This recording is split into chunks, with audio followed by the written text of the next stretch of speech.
Hi guys, tonight we drift quietly into the true story of the Viking Long House on a night so cold your breath freezes before you finish sighing. The sun is sinking behind the jagged hills. The air is turning very cold now. It feels like sharp needles of ice against your cheeks. The wind is coming off the frozen sea like a cold river, finding every tiny gap in your clothes. You can hear the dry yellow grass snapping under your heavy boots as you walk toward the only light for miles. So before you get comfortable, take a moment to like the video and subscribe, but only if you genuinely enjoy what I do here. And if you want to let me know where you are listening from and what time it is where you are. I always love seeing those little snapshots of the world. Now dim the lights and let the story begin. You are standing in the deep snow of an ancient autumn night in Scandinavia. The sky above is a dark, bruised purple, and the stars are beginning to poke through like tiny, cold diamonds. Your breath comes out in thick white clouds that hang in the air for a moment before the wind whisks them away. You are wearing a heavy cloak made of thick brown wool. It is scratchy against your neck, but it is the only thing keeping the biting wind from reaching your skin. Your feet feel heavy in your leather shoes, which are stuffed with dried grass to keep your toes from turning blue. In front of you sits a long, low building. It looks like a giant ship has been turned upside down and covered in earth.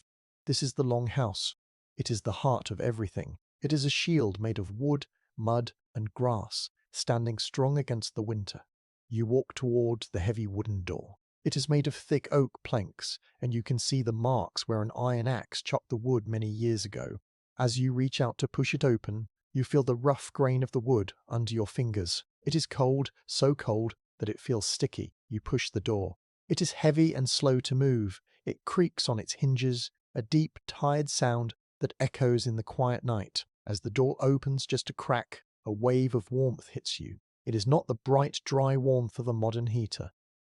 It is a thick, heavy heat that smells of wood smoke, wet earth, and old animals. You step inside and pull the door shut behind you. The loud howling of the wind is suddenly muffled. It sounds far away now, like a ghost crying outside the walls. You stand there for a moment, letting your eyes get used to the dark. The only light comes from a long narrow pit in the middle of the floor. This is the hearth. In this pit, a fire is burning. The flames are low and orange, dancing slowly over logs of birch and pine. The light does not reach the corners of the long, wide room.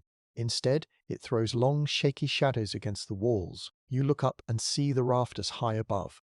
They are stained black, as dark as coal, from years of smoke rising and clinging to the wood. You move closer to the fire. You can feel the heat starting to soak into your frozen shins. It feels like a soft weight lifting off your body. You reach out your hands, and the orange glow turns your skin a warm golden color. You hear a soft crackle as a piece of wood breaks apart in the flames. A few tiny sparks jump into the air and disappear into the darkness. This house is very big. It stretches out nearly 70 feet from one end to the other. It has to be this big because it holds everyone and everything. At the far end in the shadows, you can hear the soft sounds of life. You hear a cow shift its weight on some straw. You hear the low, rhythmic breathing of a horse. The animals are inside with you, their bodies adding a little more heat to the room. You look around for a place to rest. Along the walls, there are long wooden benches. They are raised up off the dirt floor. On these benches, people have spread out animal skins, thick furs from deer and sheep. You walk over to one and sit down. The wood is hard, but the fur is soft and thick. You run your hand over a reindeer skin. The hair is coarse and hollow, designed by nature to hold in heat. This is a micro-history of survival, a simple piece of a mountain animal turned into a bed to keep a human alive. You lie down on the bench. Your head is only a few feet from the thick walls. You can hear the wind pushing against the outside of the house, but the walls do not move. They are made of heavy timber, and outside that wood, the Vikings have piled up thick layers of turf and mud. It is like being inside a warm hill. You feel safe here, even though the air is a bit hard to breathe because of the smoke hanging in the rafters. The silence of the night is not a true silence. It is filled with the small sounds of the house. You hear the low hiss of the sap in the wood as it meets the fire. You hear the rustle of straw as someone on another bench turns over in their sleep. You hear the steady, slow thump of a dog's tail hitting the floor somewhere in the dark. These sounds are steady. They tell you that life is continuing, even while the world outside is freezing solid. You think about how big this building is. Historians tell us that these long houses were the center of everything for the Vikings. Without them, No one could have lived in these cold lands. They were more than just houses. They were forts against the ice. You feel a deep sense of respect for the people who built this. They used what they had: earth, wood, and fire to make a place where a family could survive the long, dark months of the north. You pull your cloak up to your chin. The wool is heavy and warm. You close your eyes for a second. You are not cold anymore. Your toes are starting to tingle as they wake up from the frost. You feel the heavy, smoky air fill your lungs. It is a strange feeling, but it is the feeling of being home. The long house is your protector. As long as the fire burns in the middle of the room, the winter cannot touch you. You listen to the wind one more time. It is still out there, searching for a way in. But the oak door is shut tight. The turf walls are thick. The fire is steady. You're in the night shift of the past, and for now, you are safe. You lie still on your wooden bench, but your eyes are wide open, tracing the dark shapes of the walls around you. It is hard to sleep just yet. The air is too full of the life of the house. You reach out a hand and touch the wall next to your head. The wood feels cool and very rough. These are not smooth planks like you might find in a modern flat. These are heavy, thick logs that were split by hand. You can feel the ridges in the wood where the sap once ran. It feels strong, like the trunk of a giant tree that has decided to lie down and protect you. The Vikings were very clever with how they built these halls. They knew that the wind in the north was like a hungry animal, always trying to find a way inside. To stop it, they did not just use wood. You look closer at the gaps between the heavy logs. In those cracks, you see something grey and crumbly. It is a mixture of wet clay, straw, and even animal hair. The people called this daub. They would mix it in big buckets and smear it into every tiny hole using their bare hands. You can almost see the finger marks left behind in the dried mud. It has turned hard like stone over time, sealing the house tight. Beyond the wood and the mud, there is even more protection. You know that outside these logs, there are thick blocks of earth piled up high. The Vikings would go out into the fields and cut squares of grass and soil from the ground. These blocks are called turf. They would stack them against the wooden walls until the house looked more like a green hill than a building made by men. This is a simple historical fact. The earth itself was the best blanket a Viking could have. It is very heavy, and it does not let the cold air through. Because the walls are so thick with this dirt and grass, the house feels like it is hugging the ground. You pull your hand back and tuck it under your wool cloak to keep it warm. You think about the men and women who worked so hard to build this. They did not have big machines or metal cranes. They had their own strong arms and simple tools. You imagine them standing in the wind, lifting these heavy logs into place. You can almost hear the rhythmic sound of their wooden hammers hitting the wooden pegs. Here is a microhistory detail for you to think about. The Vikings did not use many iron nails to hold their houses together because iron was very expensive. Instead, they carved small round sticks out of hard wood. These are called tree nails or dowels. They would drill a hole through two big beams and then drive the wooden peg through with a heavy mallet. These pegs would swell up when they got damp, making the house even stronger as the years went by. You look up at the roof. It is a long way up, and the shadows there are very deep. The roof is not made of tiles or metal. It is made of more turf, layered over branches and bark. This makes the roof incredibly heavy. You can hear the big timber beams groaning under the weight. It is a slow creaking sound, like an old man settling into a chair. It does not sound like the house is going to fall. It sounds like it is firm and solid. The weight of the roof actually helps. It presses all the logs and all the mud together, squeezing out any tiny gaps where the wind might try to sneak in. The wind hits the side of the house again. It makes a low, whistling sound, like a flute being played by a giant. But inside, you do not feel the air move. The flame of the fire in the center of the room stays steady. It does not flicker or jump. This tells you that the walls are doing their job.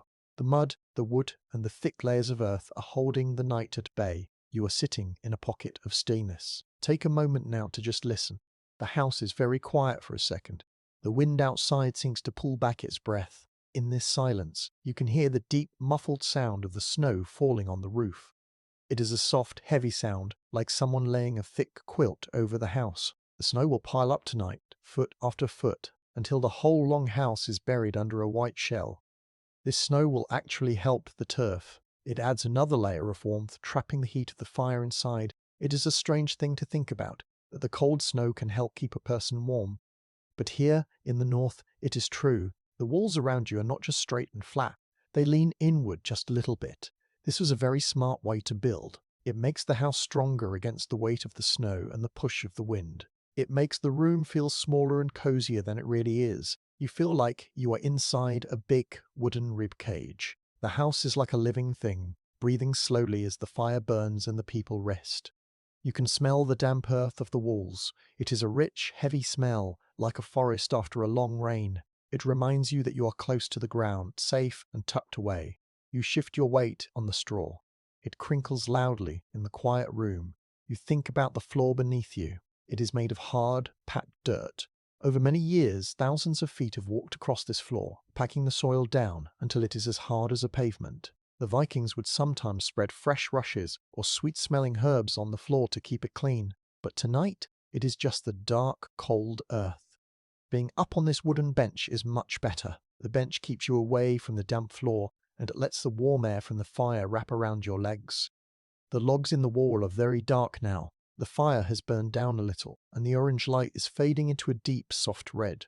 You can see the texture of the bark on some of the timbers. It is rough and flaky. You imagine the sap that used to run through these trees when they stood in the forest. Now they stand here, holding up the roof and keeping you safe from the ice. The wood is old, and it has seen many winters like this one. It has heard many stories told around the fire, and it has felt the breath of many families as they slept. You feel a sense of peace. The world outside is vast and very dangerous. There are no lights out there, and the cold can kill a man in a few hours if he has no shelter. But here, behind these walls of mud and timber, you are okay. The clever ways the Vikings built this house have given you a place to hide. You are tucked into the side of a hill made of wood and grass. The wind can cry all it wants, but it cannot get to you. You are part of the house now, and the house is part of the earth. You let your head sink back onto the fur. The smell of the reindeer skin is strong, but you are getting used to it. The groaning of the beams above is like a lullaby. You are beginning to understand that life here is about being strong and being simple. You do not need a fancy palace. You just need walls that do not break and a roof that does not let in the snow. You look at the dark wood one last time before you close your eyes. It is thick, it is rough, and it is exactly what you need. The night shift is long, but the house is ready for it. You are held in a shell of earth and oak, and the long, cold night is just a sound outside the door. You take a deep breath, and you feel the air inside the long house fill your lungs. It is not like the thin, biting air from outside. Here, the air has a weight to it. It feels a bit like a warm, wet blanket pressing gently against your face. The first thing you notice is the smell of wood smoke. It is everywhere. It comes from the long fire in the middle of the dirt floor. The smoke does not have a stone chimney to go out of. Instead, it drifts up toward the roof in thin grey ribbons and hangs there in a thick cloud. It smells like old pine and sweet birch logs. It is a dry, biting scent that makes your eyes sting just a little bit. You look up and see the smoke curling around the rafters like slow, sleepy snakes. Over many, many years, this smoke has turned the wood above your head as dark as coal. If you were to stand up and touch a beam, your hand would come away covered in black soot. Historical records tell us that the timbers of these halls were often lacquered black by centuries of constant fires. This soot acts as a shield for the wood. It is a simple fact that the smoke keeps the house strong. It acts as a guard against tiny pests. Little beetles and bugs like to eat dry wood and make it rot, but they cannot stand the smoke. The thick haze fills every tiny hole in the logs and kills the bugs that would try to eat your home. So, while the smoke might make you cough, it is also making sure the roof stays above your head. It is a trade the people here made every single day. But there is another smell beneath the sharp scent of the fire. It is the smell of the roof itself. Because the roof is made of thick turf and grass, it holds onto water. Even when it is freezing outside, the heat from the fire makes the turf breathe. It smells like the deep wet earth of a forest after a long autumn rain. It is a rich, dark smell that reminds you that you are under the protection of the ground. It is the smell of damp soil, old moss, and decaying grass. This scent is always there, even when the fire is low. It is the smell of the land. As you lie on your side, you hear the soft sounds of life coming from the far end of the hall. The space past the fire belongs to the animals. You can smell them clearly now. It is a musky, warm scent that fills the room. It is the smell of cows, sheep, and goats. It smells like warm milk, oily wool, and dry hay. To some people today, this might seem like a strange smell for a bedroom, but for you, in this house, it is the smell of life. These animals are your wealth. They are your food for the spring and your warmth for the winter. You can hear a cow let out a long, slow breath. The sound is deep and calm. You hear the rustle of straw as a sheep moves its legs. Their body heat drifts toward you, mixing with the heat of the fire. You notice how the smell of the longhouse clings to everything. It is in your hair. It is in the thick wool of your cloak. It has soaked into the reindeer skins you are lying on. If you were to leave this house tomorrow, you would carry this smell with you for many days. It is the aroma of the night shift. It tells everyone who meets you that you belong to a hall, that you have a fire, and that you have animals to care for. It is a scent that means safety. You look down toward the end of your bench. There, on a small wooden post, hangs a simple tool. It is a wooden tether. A tether is a short, carved piece of wood with a loop of rope used to tie an animal so it does not wander too close to the fire while the world is dark. It is smooth from many years of use, polished by the natural oil of animal hair and the touch of many hands. It is a micro-history of the work done here. Every night someone has to lead the animals in and tie them safely. Every night this small piece of wood keeps the house in order. The air is damp. You can feel it on your skin. The moisture from the turf roof and the breath of so many living things makes the air feel heavy. It is a humid heat, not a dry one. You see small droplets of water glowing like tiny pearls on the ends of the roof beams where the heat meets the cold wood. You reach up and wipe a bit of dampness from your forehead. It feels a bit like being inside a warm, living cave. Take a moment now to just be still. The fire pops. A small spark flies up into the grey cloud above. The animals are quiet for a moment. You can hear the wind outside, a faint whistle through a tiny crack in the door, but it cannot reach you. The smells of the house wrap around you like a heavy coat. The smoke, the earth, and the animals all join together to create a scent that is unique to this life. It is the smell of endurance. It is the smell of people who do not mind a bit of soot if it means they are warm. You think about how the smoke moves. It does not just sit still. It rolls and tumbles along the ceiling. Sometimes, a gust of wind hits the roof vent and the smoke pushes down toward the floor for a second. You have to tuck your chin into your cloak to breathe the clearer air near the ground. You learn quickly that the best air is low down near the dirt floor. This is why the benches are not too high. The Vikings knew that the higher you sit, the more smoke you breathe. Everything in this house is built for a reason. The smell of the hay is sweet. Someone brought in a fresh bundle earlier today to feed the goats. It smells like the summer sun that shone months ago. It is a golden smell in a dark room. You imagine the tall grass swaying in the fields before it was cut and dried. Now, it sits in a pile in the shadows, giving the goats something to chew on while the snow falls outside. You can hear the rhythmic crunch, crunch of a sheep eating in the dark. It is a peaceful sound. The house is a living barn. It is a place where humans and animals wait out the winter together. You are not alone in the dark. You are surrounded by the smells of your family, your food, and your fire. The dampness of the walls and the thickness of the smoke are just parts of the day. You do not wish for a clean, scentless room. Here, a room that smells of nothing would be a cold room, a dead room. A room that smells of smoke and cows is a room where people are alive. You close your eyes and let the scent of the longhouse pull you deeper into the bench. The wood smoke is like a heavy incense. The smell of the wet turf is like a graveyard of summer plants. The musky scent of the sheep is like a warm blanket. You are breathing in the history of the North.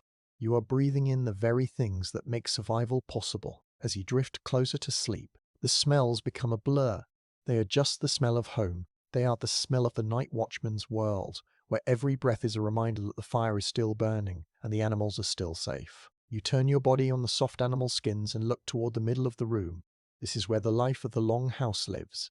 It is the hearth. You see a long, narrow pit dug right into the dirt floor. It is framed with heavy grey stones that have been scorched by heat for many years.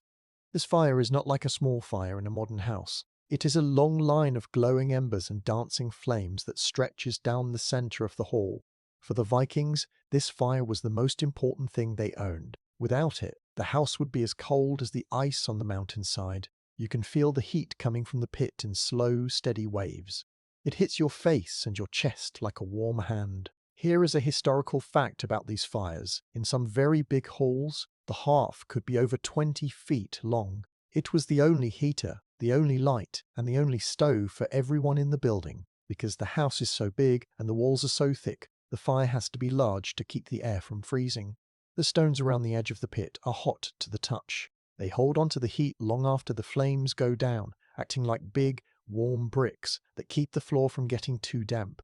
You watch the flames as they lick at a big log of oak. The fire is a beautiful mix of colours. You see bright, angry orange at the top, deep cherry red in the middle, and a tiny bit of ghost blue right where the wood meets the coals. The light moves across the floor in a slow dance.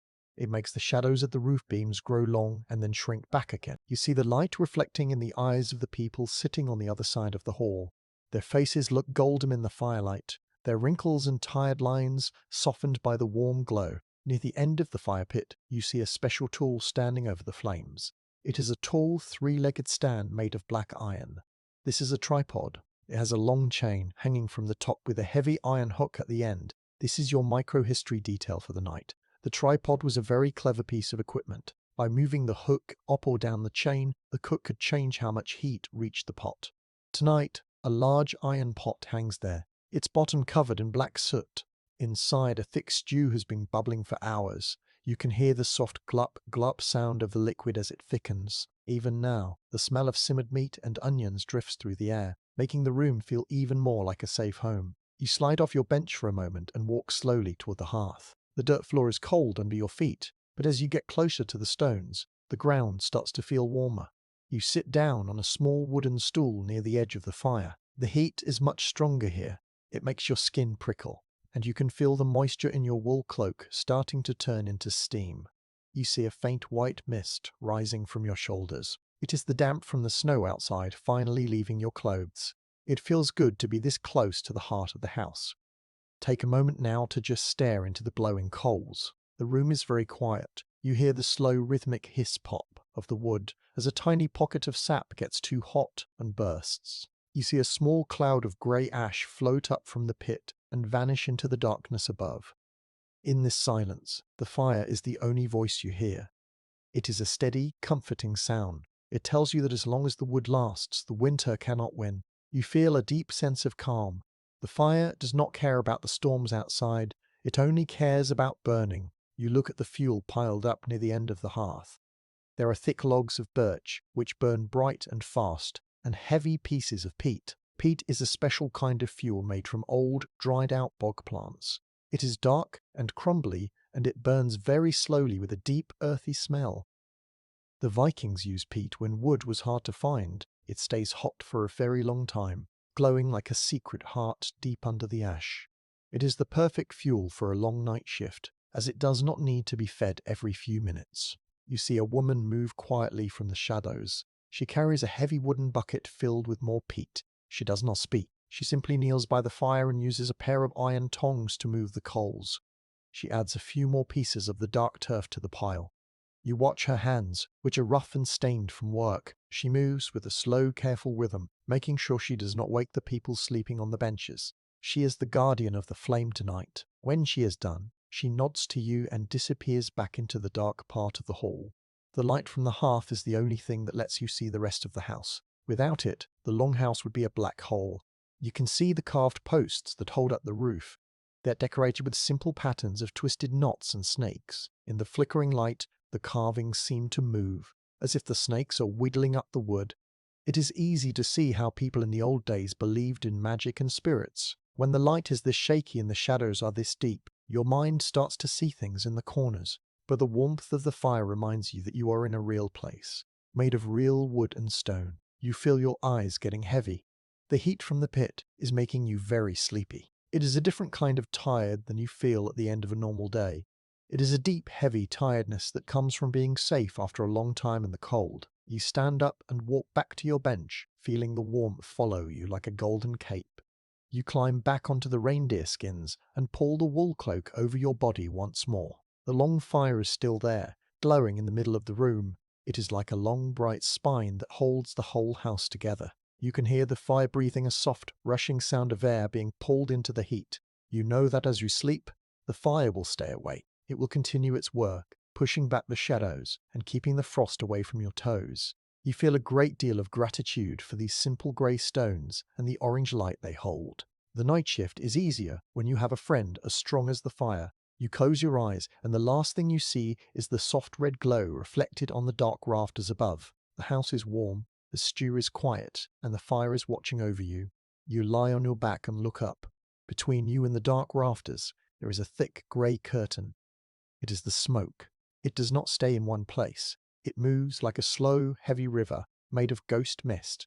The fire in the middle of the floor is a living thing, and its breath fills the whole room. In the flickering orange light, the smoke looks like moving velvet. It is beautiful in a strange way, but it is also very heavy. You feel a small tickle in the back of your throat. Every time you breathe in, you taste the ghost of the trees that are burning. It tastes like ash and old pine needles. It is the taste of the Viking winter. Your eyes start to water just a little bit. It is not because you are sad, but because the smoke is biting at them. You blink and a single tear runs down your cheek, feeling warm against your cool skin. You have to learn how to breathe here. You notice that the air is clearer if you keep your head low on the bench. The smoke likes to rise. It gathers near the ceiling, turning the air there into a thick grey soup. Historical records tell us that the air in a longhouse was almost always filled with this haze, especially in the middle of winter when the doors were shut tight to keep out the frost. It was a trade that every Viking made. You could have clean air and freeze, or you could have warm air and cough. Tonight, you choose the warmth. There is a very smart reason why the smoke is allowed to stay in the room. You look up at the black beams of the roof. They are shiny and dark, like the back of a beetle. This is because the smoke has coated them in soot for many years. Here is a simple historical fact for you. The smoke from the fire actually saved the house. Without the smoke, the roof would fall down much sooner. There are tiny bugs like wood beetles that love to eat dry timber. They would chew through the heart of the house if they could, but the smoke is like a poison to them. It fills every tiny hole and every crack in the wood, making it impossible for the bugs to live there. The smoke also keeps the wood dry, stopping it from rotting in the damp air. Even though the haze makes your chest feel heavy, it is the very thing that keeps the roof strong over your head. You reach out and touch the edge of your wool cloak. You can feel the soot on the fabric. It is a fine, black dust that gets into everything. It is on the skins you sleep on, and it is on the clothes you wear. It even gets under your fingernails, but you don't mind it as much now. You are becoming part of the house. You watch a thin line of smoke drift toward a small opening in the roof. This opening is called a smoke hole. It is just a simple gap at the very top of the house. Beside it, you see a microhistory detail, a small wooden shutter with a long pole attached to it. This pole reaches down into the hall. If the wind blows too hard or the snow falls too fast, someone can pull the pole to slide a wooden board over the hole. This board is often covered in a piece of raw animal hide to keep it from burning. It is a simple tool, but it is the only way to control the air in this giant room. If you close the hole, the room gets very warm, but the smoke gets very thick. If you open it, the smoke leaves, but the ice-cold wind comes rushing in like a predator. Take a moment now to just watch the haze move. The hall is very quiet. The only sound is the soft rhythmic huff of the fire and the low, distant whistle of the wind through the roof hole. The smoke rolls over itself in big, slow loops. You feel a sense of stillness. You are in a grey world, caught between the orange fire and the black roof. You feel your heartbeat slowing down. The smoke is like a heavy blanket for your mind. It makes everything feel far away. The world outside, with its ice and its dangers, does not seem real anymore. Only this room, this fire, and this grey mist are real. You think about the people who live here every day of their lives. Their lungs must be as tough as leather. They grow up in this haze. They tell stories in it. They eat in it, and they dream in it. To a Viking, a room without smoke might feel lonely or cold. The smoke is proof that the hearth is alive. It is the spirit of the fire spreading through the house. You see the smoke curl around a hanging piece of dried fish. The smoke helps preserve the food too, keeping it good to eat for many months. It is a tool that works while you sleep, guarding your house and your food at the same time. You shift on your side and pull the reindeer skin up to your chin. The fur smells of the smoke, but it also smells of the animal. It is a rich, wild smell. You look at the fire again. It is a bright heart in the middle of the grey. You realize that the smoke is a sign of safety. If there were no smoke, it would mean the fire had gone out. And if the fire went out, the long night would become a very different thing. The smoke is a nuisance, but it is a warm nuisance. It is a price you are happy to pay. Your chest feels a little tight, so you take a slow, shallow breath. You learn to breathe through your nose, letting the hairs there catch the soot. You feel the warmth of the fire on your face, even through the haze. The smoke seems to muffle the sounds of the house. The snores of the other people and the movements of the cows sound softer, as if they are wrapped in cotton wool. The longhouse is a world of soft edges and blurred lines. You close your eyes, and you can still see the orange glow of the hearth through your eyelids. The smoke is still there, moving in the dark. It is guarding the wood. It is killing the bugs. It is keeping the house standing for another night. You feel a deep, heavy tiredness pulling at your limbs. You are ready to let go. You are ready to sink into the straw and let the night shift take over. The grey river of smoke will continue to flow above you all night long.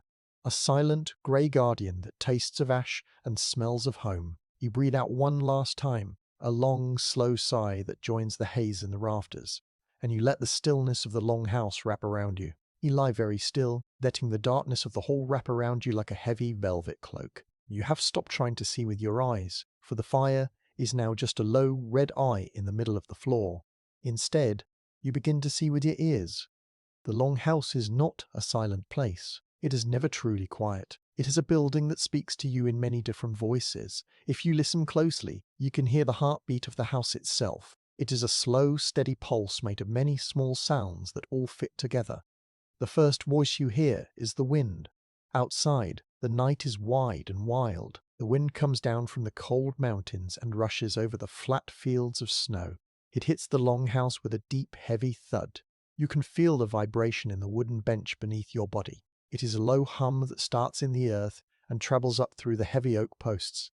The wind does not just blow, it cries. It finds the corners of the roof and makes a long whistling sound that rises and falls. Sometimes it sounds like a distant horn. Other times it sounds like a person sighing right outside the door, but the walls of mud and turf are thick. They take the blow of the wind and turn it into a soft murmur. You are inside the shell, and the wind is just a memory of the cold you left behind. Then there are the sounds of the animals at the far end of the hall. This is the night shift for the cows and the goats too. You hear the slow, heavy shuffle of a cow moving its feet in the dry straw. It is a dull, rhythmic, sound thump, rustle, thump. A cow lets out a long, deep groan in its sleep. It is a peaceful sound, the sound of a big animal that feels safe and warm. You hear the goats making little munching noises as they find a few stray bits of hay in the dark. Every now and then, a sheep will let out a tiny soft bleat, like it is talking in a dream. These animal sounds are comforting. They tell you that the world is still alive and that you are not alone in the dark. Their breathing is slow and steady, a heavy huff-huff that fills the air with a sense of calm. Closer to you, there are the sounds of the people. The long house is full of families, all tucked under their furs on the long benches. You hear the rustle of wool as someone turns over. You hear the soft, dry sound of straw being crushed. And then there is the snoring. It is a chorus of many different notes. Some are light and wheezing, like a small breeze through a crack in the wall. Others are deep and rumbly, like the sound of a cart moving over a stone pavement. You hear a child mutter a few words in their sleep, a tiny secret meant only for the night. Someone lets out a short, dry cough. In a modern house, these sounds might keep you awake, but here they are the sounds of safety. They mean that your kin are near. They mean that everyone is still breathing, still warm, and still safe from the ice. Now take a long moment to just listen to the stillness beneath the noise. You hear the fire. It is almost out now, but it still has a tiny voice. It makes a soft tinkling sound like little bells made of glass. This is the sound of the red coals cooling down and shrinking. Every few minutes, a piece of wood will shift in the ash with a soft clink. The fire is the center of the world, even when it is small. Its voice is the most important one in the room. There is a simple historical fact you should remember as you lie here. Vikings did not think of being uncomfortable as a failure. To them, shivering a little bit under your furs or breathing in a bit of smoke was just a normal part of being alive. They did not expect the night to be perfectly quiet or perfectly warm. They accepted the snores, the smells, and the cold drafts as a part of their daily life. This way of thinking made them very strong. They did not fight the night, they lived with it. They knew that as long as the hall was standing and the people were together, they were winning the battle against the winter. You reach down and feel the straw under your wool blanket. Your fingers find a thin, dried stem. This is your micro-history detail for tonight. The Vikings often used a special kind of grass in their bedding called bedstraw. It is a plant with tiny yellow flowers that grows in the summer. When it is dried, it smells a bit like sweet honey and freshly cut hay. But more importantly, it was a clever way to keep the bed clean. This plant has a natural smell that tiny bugs and fleas do not like. By mixing this sweet grass into the piles of common straw, the Vikings were using a simple tool from the fields to make their sleep just a little bit better. You can smell that faint, sweet scent now, hidden under the heavier smells of smoke and animals. It is a tiny bit of summer, tucked under your body in the middle of the frozen night. The house itself makes noises too. As the temperature drops outside, the big wooden beams of the roof begin to shrink. They make a loud, sharp crack that sounds like a branch breaking in the woods. It is a startling sound, but it is just the house settling into the cold. The turf roof is heavy, and it presses down on the timber. You hear the wood groan and sigh under the weight. It sounds like the house is talking to the earth, telling it that it will hold on for another hour and another until the sun comes back.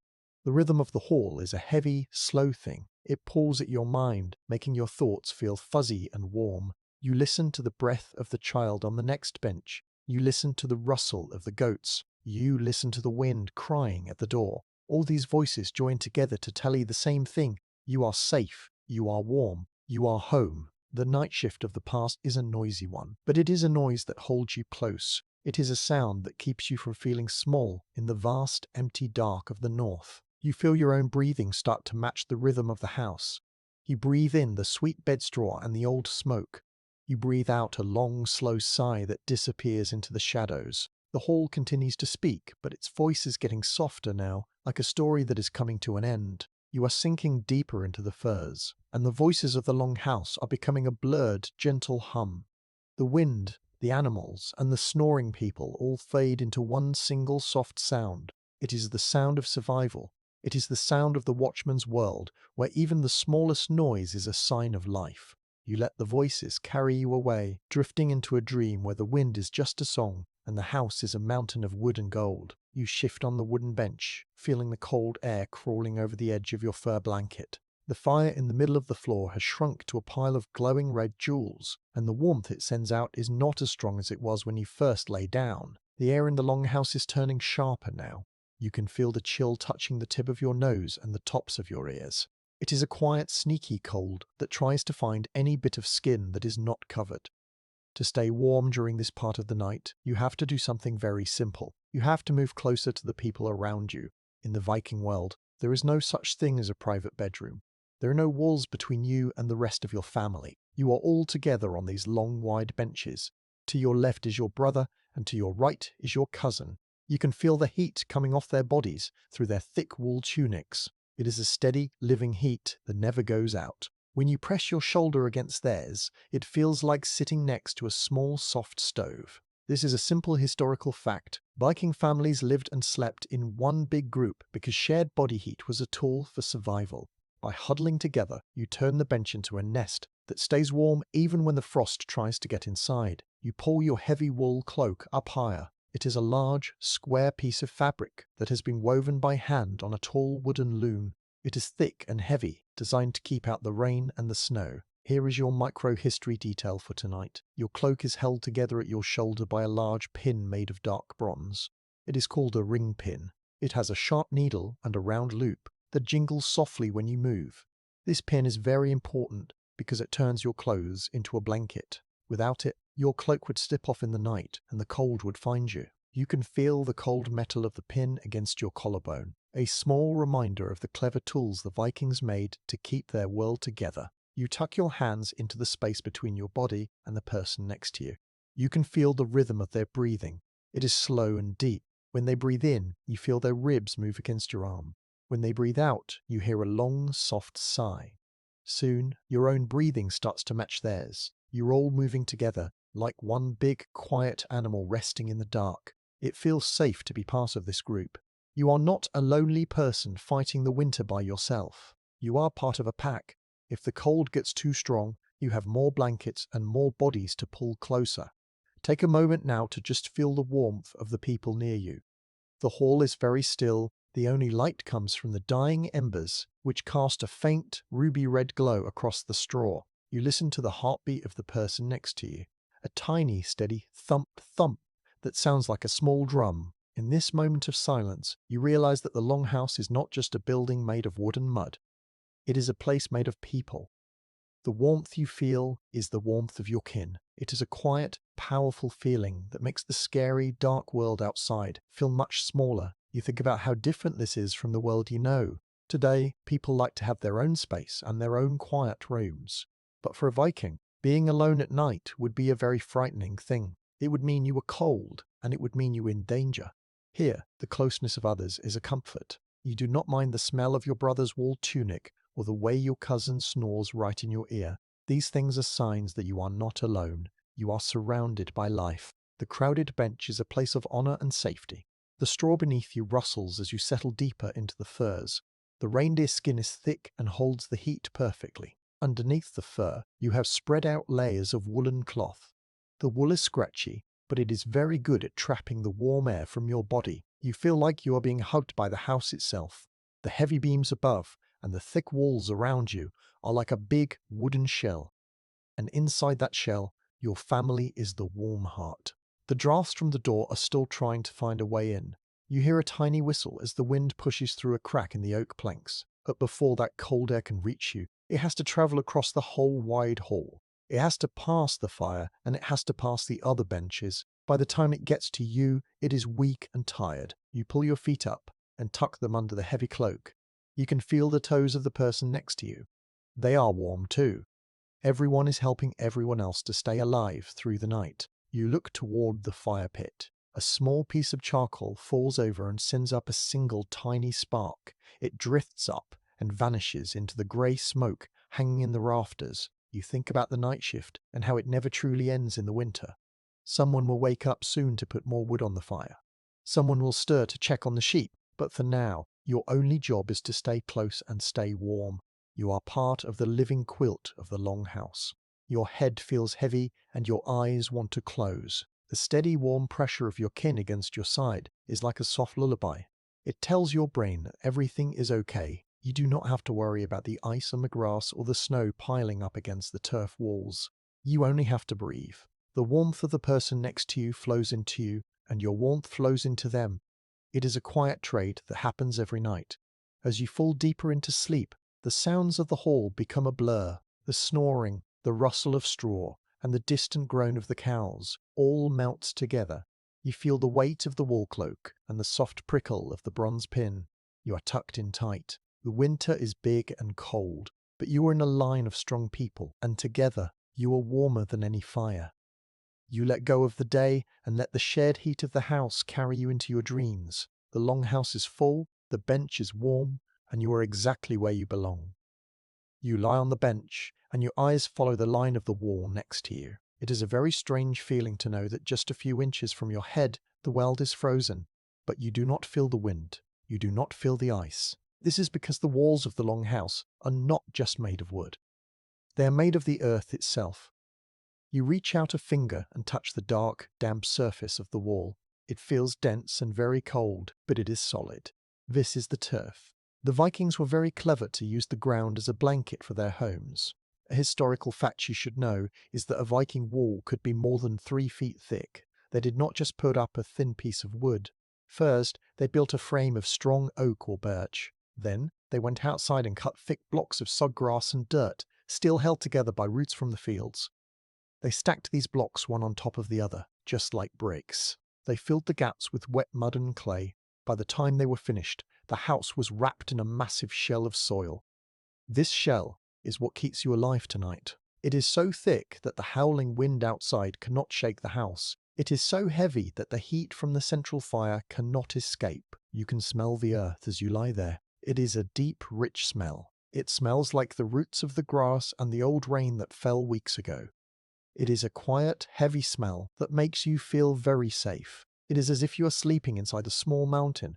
You know that if you were to go outside right now, the cold would take your breath away. It would bite at your fingers and make your skin turn white.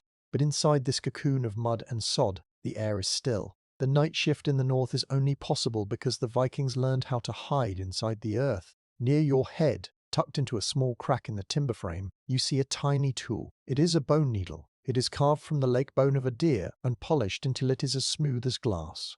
This is your micro-history detail. A needle like this was used to repair the thick wool blankets and leather skins that keep the family warm. Every night, a mother or a grandmother might sit by the fire and stitch together pieces of heavy fabric. The bone needle is strong and sharp. It had to be, because Viking clothes were thick and tough. Seeing it there reminds you that this house is a place of constant work. Even the smallest things, like a needle, are part of the big battle to stay warm. You shift your weight, and the reindeer skin beneath you makes a soft, sliding sound against the wood. You look at the way the light from the fire hits the wall, because the walls are made of earth and mud. They are not straight. They have bumps and curves where the turf blocks were pressed together. In the low light, the wall looks like the skin of a giant creature. It is a living wall. It breathes slowly, absorbing the dampness of the room and holding on to the warmth of the fire. Take a moment now to just listen to the heavy silence of the wall. The world outside is very loud. The wind is screaming across the roof, and the snow is hissing as it hits the turf. But here, right next to your ear, the wall is silent. It is so thick that it swallows all the noise. You feel a sense of deep peace. It is the kind of peace you only find when you know that nothing can get to you. You are in a secret place. The mud and the sod are your guardians. They do not move, and they do not let the winter in. You think about the work it took to build this. Imagine hundreds of people cutting blocks of earth from the frozen ground. Imagine them carrying those heavy, wet blocks and stacking them high. It was a long, slow job, but they did it because they knew that wood alone was not enough. In the north, wood is a luxury, but earth is everywhere. The Vikings were humble enough to live inside the ground so that they could survive. It is a very simple and very smart way to live. The air near the wall is a little bit cooler than the air near the fire. You can feel a tiny ghost of a draft where the mud has dried and cracked just a little bit. You reach out and pull a stray clump of dry moss from under your bench. You poke the moss into the crack, blocking the cold air. This is what people do all winter. They listen for the tiny whistles of the wind, and they plug the holes with moss, wool, or mud. It is a never-ending task. You are a watchman of the walls, making sure your small corner of the house stays tight. As you tuck your hand back under your cloak, you feel the weight of the house above you.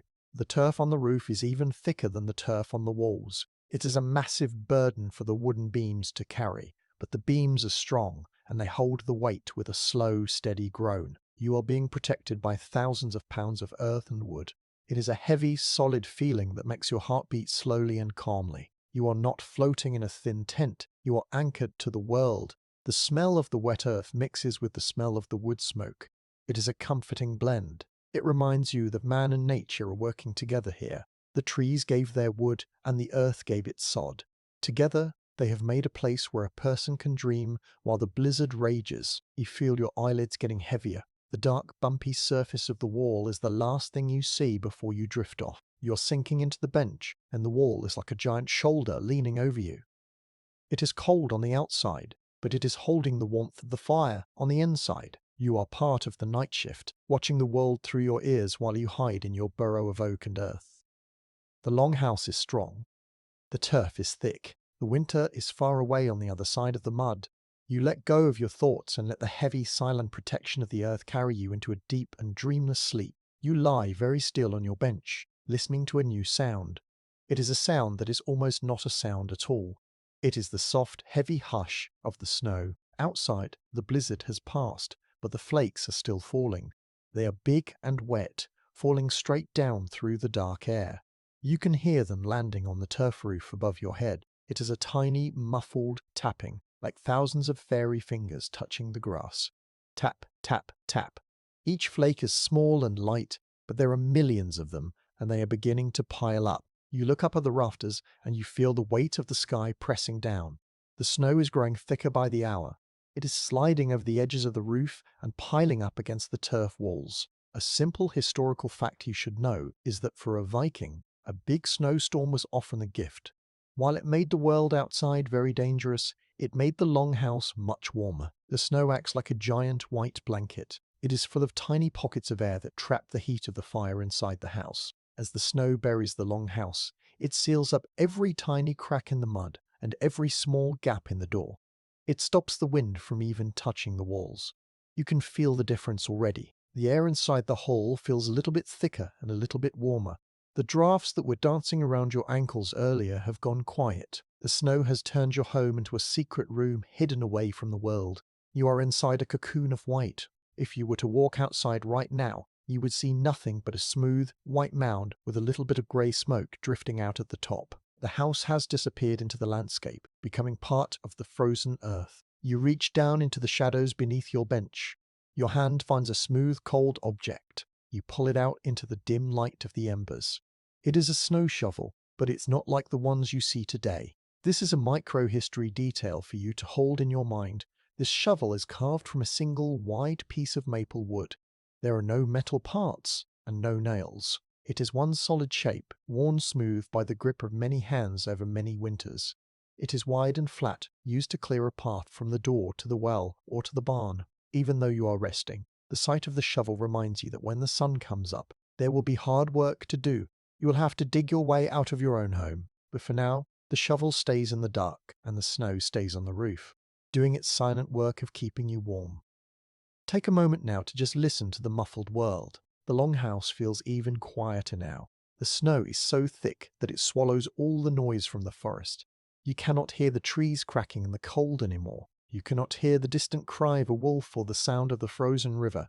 It is as if the whole world has gone to sleep under a heavy sheet. The only sounds left are the ones inside the hallway, slow breathing of the sheep, the soft crackle of the fire, and the steady heartbeat of your kin. This silence is a beautiful thing. It feels like the house is holding its breath, waiting for the morning.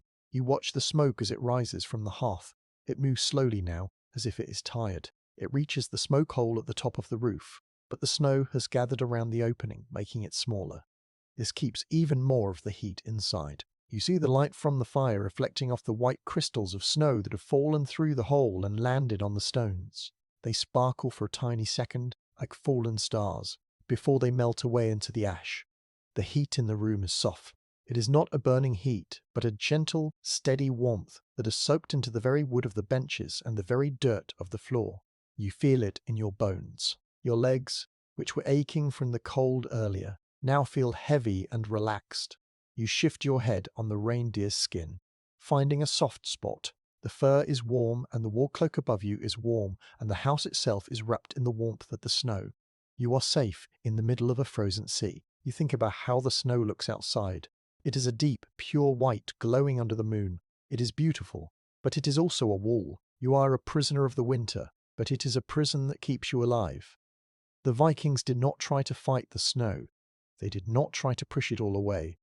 They let it pile up. They let it bury them. They knew that nature was much stronger than they were, so they learned to use its power. The snow is not your enemy tonight. It is your thickest wall and your best insulation. The beams above you groan once more. They are carrying a heavy load tonight, thick turf, wet mud, and now a foot of heavy, wet snow.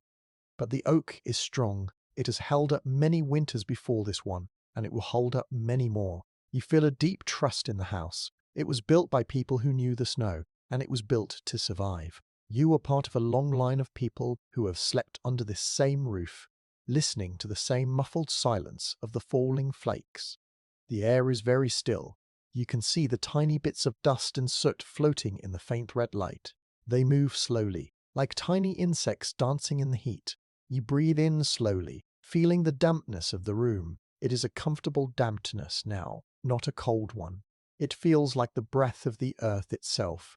You are tucked away in the night shift, and your only job is to stay in this stillness. You feel your mind starting to drift. The quietness of the snow is like a heavy hand pressing down on your eyelids. You are no longer thinking about the wood, or the mud, or the cold. You are just feeling the peace of the buried house. You are safe in your wooden ship under the white hill. The fire is a tiny glowing heart, and the snow is a vast white coat. You let your thoughts fade away, matching the rhythm of the soft tapping on the roof. The world is gone, replaced by the warm, smoky dark and the silent falling snow. You close your eyes, and the last thing you feel is the deep, heavy hush of the winter holding you tight. You lie on the rough planks, and the heaviness of the furs keeps you pinned to the bench. Your body is tired, but it is a good kind of tired. It is the weariness of a person who has done real work in the cold. In the Viking world, life is not easy, and it is never soft. You look at your hands in the dim light. They are rough, and there is a small callus on your palm from gripping a wooden handle. You realize that out here, in the north, no one looks for luxury. There are no soft silk sheets or feather pillows that make you feel like you are floating. Everything you touch is hard, honest, and heavy. A simple historical fact to keep in mind is that the Vikings viewed comfort very differently than we do today. They did not think that being a little bit cold or having a sore back was a problem. In fact, they believed that a life that was too soft would make a person weak. To them, survival was a victory, and a warm fire was the only luxury they truly needed. If you had a roof that did not leak and a belly full of hot grain, you were a rich man. This way of living made them very tough. They were like the oak trees they cut for their halls. Strong, stubborn, and able to stand against the storm without breaking. You shift your weight, and the straw beneath you pricks at your skin through your wool tunic. It is not comfortable, but it is warm. You look at the person sleeping on the next bench. Their face is lined with years of working in the wind and sun. Even in sleep, their brow is slightly furrowed, as if they are still thinking about the next task. This is the night shift of a hard life. Every person in this hall, from the smallest child to the oldest grandfather, knows that life is a battle against the elements. You don't ask for a soft bed, you ask for a strong house. Beside your head, resting on the wooden ledge, is a small object that tells a story of this hard life. It is a whetstone. It is a long, thin piece of grey rock, worn down into a curved shape in the middle. This is your micro-history detail. Every Viking man and woman carried a stone like this. They used it every day to sharpen their knives, their axes, and their needles. Without a sharp blade, you could not cut wood for the fire, and you could not skin an animal for its fur. The stone is cold and heavy, and it feels like a piece of the mountain itself. It is a simple tool, but it is the difference between a job being done and a family going hungry. Take a moment now to just feel the hardness of the world around you. The bench is solid wood. The floor is packed dirt. The air is thick with the scent of the hearth. There is nothing here that is pretend. You are surrounded by things that are real and things that last. You feel a strange kind of pride in this. You are part of a people who do not complain about the itch of the wall or the sting of the smoke. You have learned to find peace in the middle of the struggle. The hardness of the bench makes you appreciate the softness of the reindeer fur even more. The fire in the center of the room has settled into a deep, quiet glow. The flames are gone, replaced by a bed of coals that look like red-hot oranges. You watch the heat shimmer in the air above the pit. Even though the world is hard, the hall provides exactly what you need. It is a shield. It is a place where the community gathers to hold back the dark. You see a young man rise from his bench and walk slowly to the woodpile. He picks up a heavy log of birch and lays it carefully onto the coals. He does not rush. He moves with a slow, steady strength. This is how everything is done here, one log at a time, one day at a time. You think about the word comfort. In your time, it means having everything be easy. But here, in the Longhouse, comfort means something else. It means the sound of your family breathing. It means the smell of the stew in the iron pot. It means knowing that the walls are 3 feet thick and the door is bolted shut. It is a deeper kind of comfort. It is the feeling of being safe when you know the world outside is dangerous. You are tucked into the heart of the night shift, and you are content with your scratchy wool and your hard wooden bed. The wind gives the roof a sudden, heavy shake, but the beams do not even tremble. The house is as stubborn as the people inside. You feel a sense of belonging. You are not just a visitor. You are part of this rhythm. You understand why the Vikings stayed in these cold lands for 1,000 years. They did not stay because it was easy. They stayed because they were strong enough to make it home. They turned the ice and the rock into a life. You reach down and touch the whetstone one more time before you let your arm go limp. The stone is a reminder that tomorrow will bring more work. There will be wood to split and animals to feed. There will be ice to break and snow to clear. But tonight, the work is done. You have earned your rest. The hardness of the bench is a sign of your strength. You are a watchman of the past, and you are learning that the best sleep comes to those who have faced a hard day. Your thoughts are becoming slow and heavy. like the big oak logs by the fire. You are no longer bothered by the prickle of the straw or the heaviness of the air. You are just a part of the Longhouse, another living soul waiting for the sun. You let the simplicity of the world wash over you. No fancy dreams, no big worries. Just the fire, the fur, and the family. You close your eyes, and the last thing you feel is the solid, unmoving strength of the bench beneath you, holding you up while the rest of the world freezes in the dark. You lie in the dim light, and your mind wanders to the house itself. This long house has stood here for a long time. You can see where some of the wooden posts have been replaced with newer, lighter wood, and where the old ones are dark and twisted with age. In the Viking world, a house was not something you built and then forgot about. It was a living thing that you had to care for every year. This way of building with earth and turf was so good that it lasted for a very, very long time. A historical fact you should know is that this style of house survived long after the Viking Age ended. In places like Iceland and the Faroe Islands, people were still building and living in turf houses like this one until the 1800s. That is nearly 1,000 years of the same design. They did not change it because they did not need to. It worked. It was the best way to live in a land where trees were small and the wind was strong. Even today, you can find the ruins of these houses, their walls now just green bumps in the grass, still holding the shape of the families who lived there long ago. You run your hand over the edge of the bench. The wood is smooth and polished from hundreds of people sitting and sleeping right where you are now. You think about all the night shifts this house has seen. You think about the babies born here in the warm glow of the fire, and the old men who breathed their last breath under these same smoky rafters. The house is a container for history. It holds the stories of many lifetimes inside its thick mud walls. You are just the latest person to find shelter here. Near your feet, tucked under the end of the furs, is a small, heavy bowl made of soapstone. Soapstone is a soft kind of rock that is easy to carve, but very good at holding heat. This is your micro-history detail for the night. The Vikings loved soapstone because you could put it right into the fire until it was hot, and then move it to a cold corner of the house. Tonight, this bowl was used to hold hot mash for a sick lamb, and it is still giving off a little bit of warmth near your toes. It feels like a small warm heart resting at the end of the bench. Take a moment now to just feel the age of the house. The beams above you are thick and heavy. They have seen more winters than you can imagine. They have held up tons of snow and resisted the strongest gales. You feel very small compared to the house, but you also feel very protected. You are part of a long chain of life. The house is like a bridge between the people who came before you and the ones who will come after. It is a place of continuity. In a world that changes so fast, the Longhouse stays the same. You hear a soft creak as the house settles into the night. It is a familiar sound, like the house is sighing. You imagine the turf outside, with the grass roots growing deep into the mud, stitching the whole building together. Over time, the house becomes part of the land itself. Flowers might grow on the roof in the summer, and in the winter, the snow hides it completely. It is a humble way to live, but it is a very wise one. You do not fight nature. You let nature grow over you. The fire is very low now, just a soft red heartbeat in the middle of the floor. You can see the shapes of the other sleepers, dark mounds under heavy wool. You realize that the long house is more than just a place to sleep. It is a promise. It is a promise that no matter how cold it gets outside, there is a place where the fire is kept alive.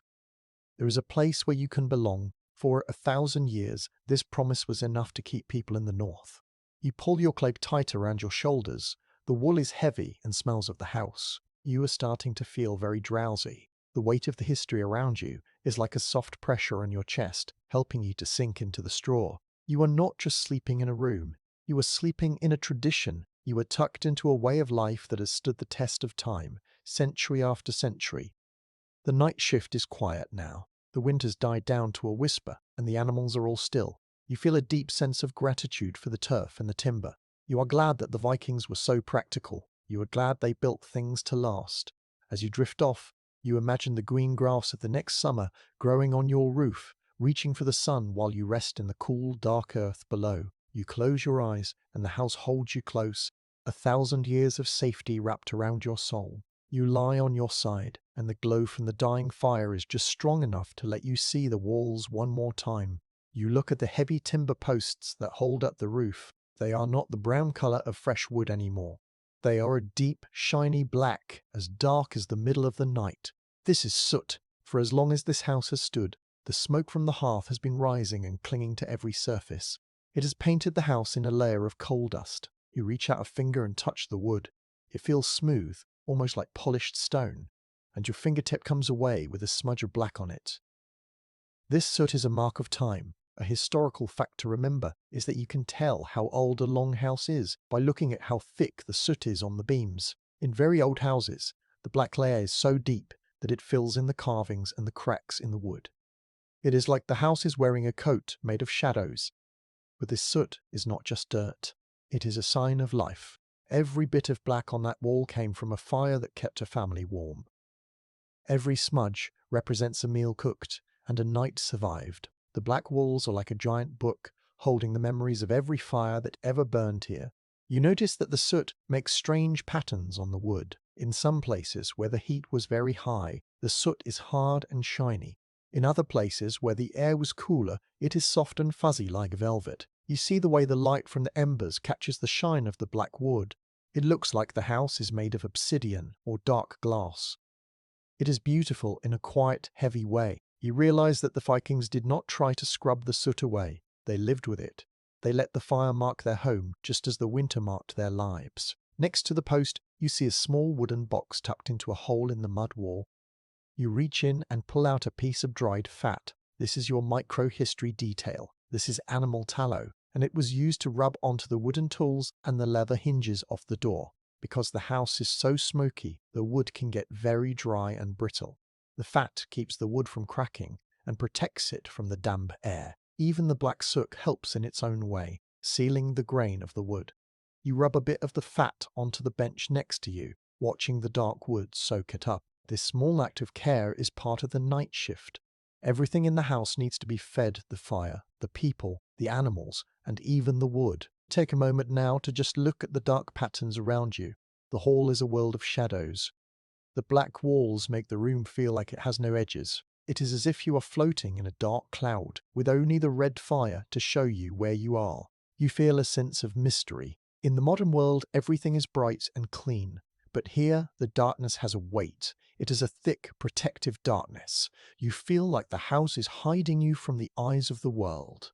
The soot and the shadows are your camouflage. You look up at the rafters again. You see how the smoke has drifted into the corners, leaving long streaks of black. It reminds you of the stories the old men tell by the fire. They talk about the great tree that holds up the world and how its branches reach into the sky. To you, tonight, these black beams feel like the branches of that tree. They are strong, they are old, and they are covered in the dust of the world. You feel like you are sleeping at the very roots of the earth. The smell of the soot is sharp and earthy. It is the smell of 1,000 cold nights turned into dust. It is not a bad smell. It is just the smell of age. It tells you that the house is stable. It tells you that the roof will not fail. The soot has turned the wood into something harder and better than it was when it was green. You feel a deep trust in these black timbers. They have been tempered by the fire, just like a Viking sword. You hear the wind give the house one more push. A tiny bit of black soot falls from a beam and floats down like a flake of dark snow, landing on your wall cloak. You brush it away with your thumb, leaving a grey streak on the fabric. You don't mind. In this house, everyone and everything is marked by the fire. It is the price of warmth, and it is a badge of honour. It shows that you have sat by the hearth and that you have a place in the hall. Your eyes are beginning to close. The black walls seem to draw closer, wrapping around you like a soft, dark blanket. You are no longer looking at the wood or the mud. You are just feeling the stillness of the room. The soot is like a layer of silence, muffling the world and keeping your thoughts quiet. You are ready to sink into the dark. The house is old, the walls are black, and the fire is resting. You are tucked into the very heart of the north, and the night shift is almost halfway done. You let the shadows take you, drifting into a sleep that is as deep and as black as the soot on the beams above. You lie very still, but you cannot see your own hands. The fire in the middle of the hall is now nothing more than a faint red pulse under a blanket of grey ash. In this house there are no windows. There are no glass panes to let in the moonlight or to show you the falling snow. The Vikings built their homes this way on purpose. A historical fact to remember is that every window would be a hole where the precious heat could escape and the freezing wind could crawl in. Without windows, the longhouse is a dark wooden box. sealed tight against the world. Because your eyes have nothing to look at, your ears begin to grow sharp. You start to hear things that you did not notice when the fire was bright. The darkness feels thick, almost like you could reach out and touch it. It is a heavy, quiet weight that rests on your chest. You feel the cold removing across your forehead. It is a tiny, thin stream of air that has found a way through a gap in the roof. Without being able to see where it comes from, you have to imagine it. You listen to the house. The Longhouse is not just a building. It is a giant, creaking ship made of oak and earth. You hear the roof beams groan. It is a slow, tired sound. Creak. The wood is stretching in the cold. It sounds like the house is talking to itself in its sleep. You hear a new sound now. Drip. Drip. Drip. It is coming from somewhere near the far wall. A bit of ice on the roof must have melted from the heat of the fire earlier in the evening. Now the water is finding its way through the layers of turf and bark. You hear it hit the packed dirt floor with a soft thud. In the pitch black, the sound is very loud. It tells you exactly where the damp spots are. You learn to know your home by the sounds it makes in the dark. You know that the drip is near the grain bin and the creak is above the door. Your mind builds a map of the room using only sounds. You reach out your hand into the dark space beside your bench. Your fingers search the floor until they touch something cold and heavy. It is a small stone with a hollow dip in the middle. This is a stone oil lamp. This is your microhistory detail for tonight. These lamps were very simple. The hollow was filled with oil made from seal fat or fish, and a small wick made of dried moss was placed on the edge. If you had to move around the hall in the middle of the night, you would light this tiny flame. It would not give much light, just a small, shaky yellow glow that would only show you your own feet. The smell of the burning fish oil is sharp and a bit sour, mixing with the old wood smoke. You don't light it now, but just touching the cold stone makes you feel better. It is a small torch you can hold in your hand if the darkness becomes too much. Take a moment now to just listen to the breathing of the hall. The air is full of the sounds of life. You hear the steady, slow breath of the sheep at the far end. Whew, ha ha. It is a heavy sound that never stops. You hear the rustle of the straw as a child turns over on a bench across the room. You hear the wind pushing against the turf walls. A low, dull thud that sounds like a giant's hand pressing against the house. In the dark, these sounds are your friends. They tell you that you are not alone. They tell you that the night shift is moving forward, one breath at a time. The house feels alive, like a great warm beast that is huddling in the snow to keep its family safe. You think about how long a house like this lasts. Historians say that a longhouse was built to stay standing for about 30 or 40 years. That is a whole generation of people. By the time the house gets too old, the wood starts to rot and the turf begins to slide away. But for now, while it is strong, it is your whole world. In the dark, the hall feels even bigger than it is, because you cannot see the walls. They could be miles away. You feel like you are sleeping in a vast wooden cavern. The darkness makes your other senses work harder too. You can smell the dampness of the earth more clearly. You can feel the texture of the wool cloak against your chin. You can even feel the tiny vibrations in the floor when the cow moves its heavy head. You are learning that you do not need eyes to know that you are safe. The Vikings spent half of their lives in this kind of darkness. Their winters were long, and the sun was only a visitor for a few hours each day. They learned to trust their ears. They learned to know the walk of their brother or the cough of their sister without ever seeing a face. You feel a sense of deep peace. In the dark, there are no chores to do. You do not have to look at the work that needs finishing, or the wood that needs splitting. The darkness is a time when the world stops. You are tucked into the middle of the night, and the house is holding you. The absence of windows makes you feel like you are in a secret place where the winter cannot find you. The wind can scream and the snow can pile up until the door is buried. But you are in the quiet, black heart of the hall. You hear the fire make a soft pop under the ash. A tiny, tiny bit of light flickers for a second and then dies. It was just enough to show you the shape of a roof beam.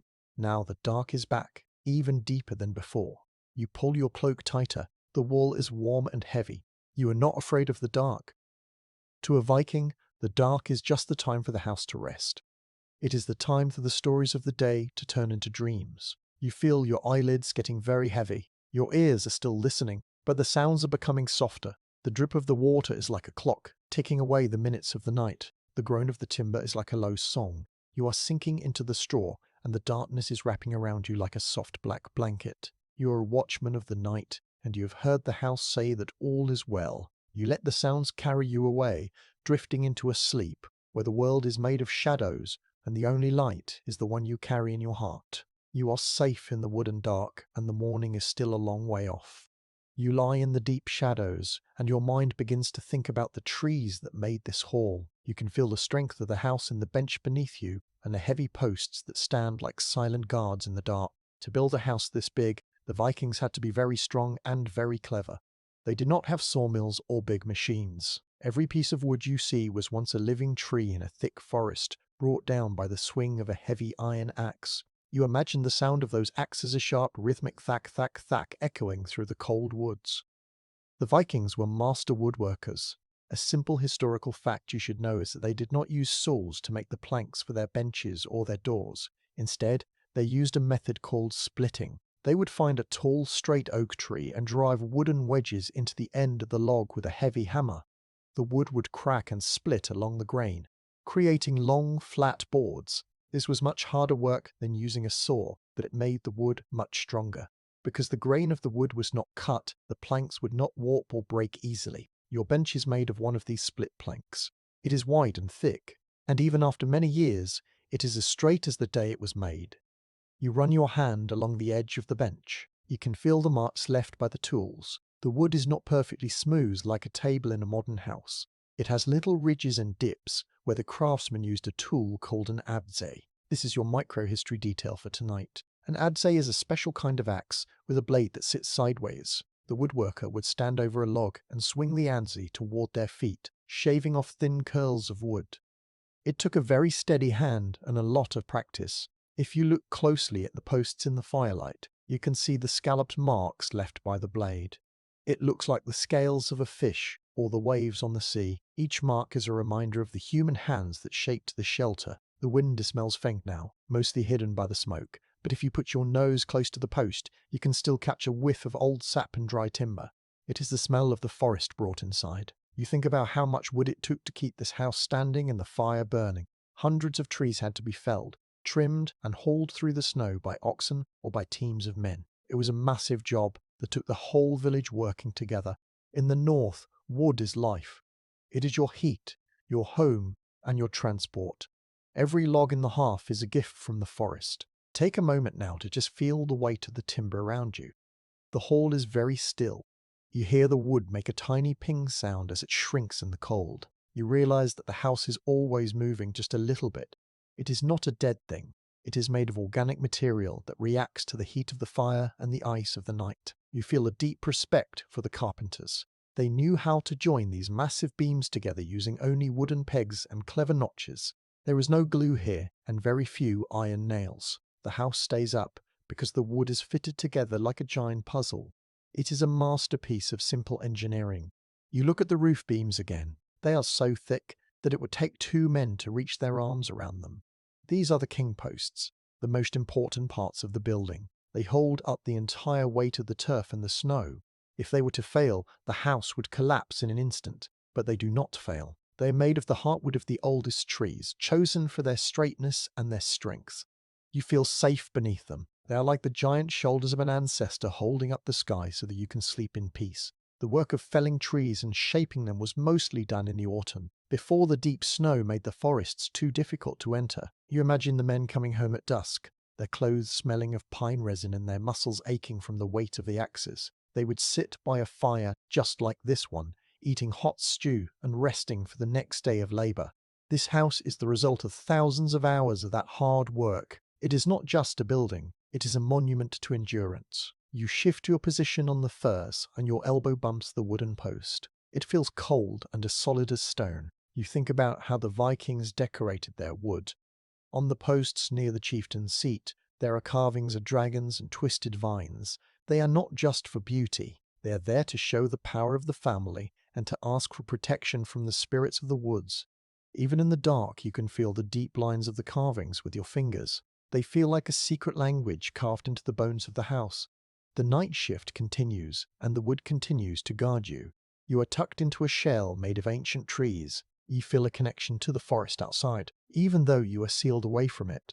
The trees died so that you could live, and their strength is now your safety. You breathe in the dry, woody air and feel your body relaxing.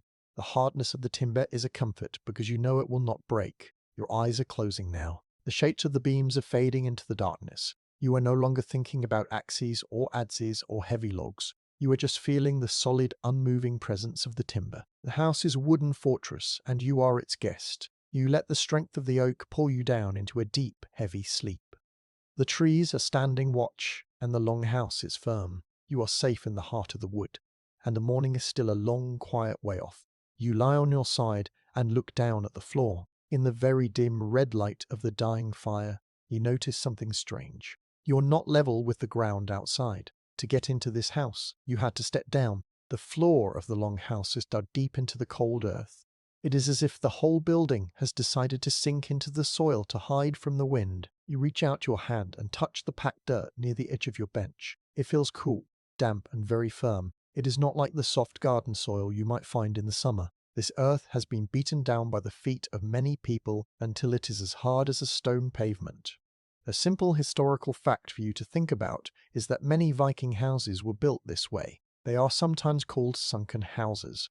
By digging the floor a few feet into the ground, the Vikings were using a very clever trick. The earth stays at the same temperature all year round. In the summer, it stays cool, and in the winter, it stays warmer than the air outside. By sinking the house into a hole, the people were using the planet itself as a heater. The frost can bite the grass on the surface, but it cannot reach deep into the heavy soil where you are sleeping.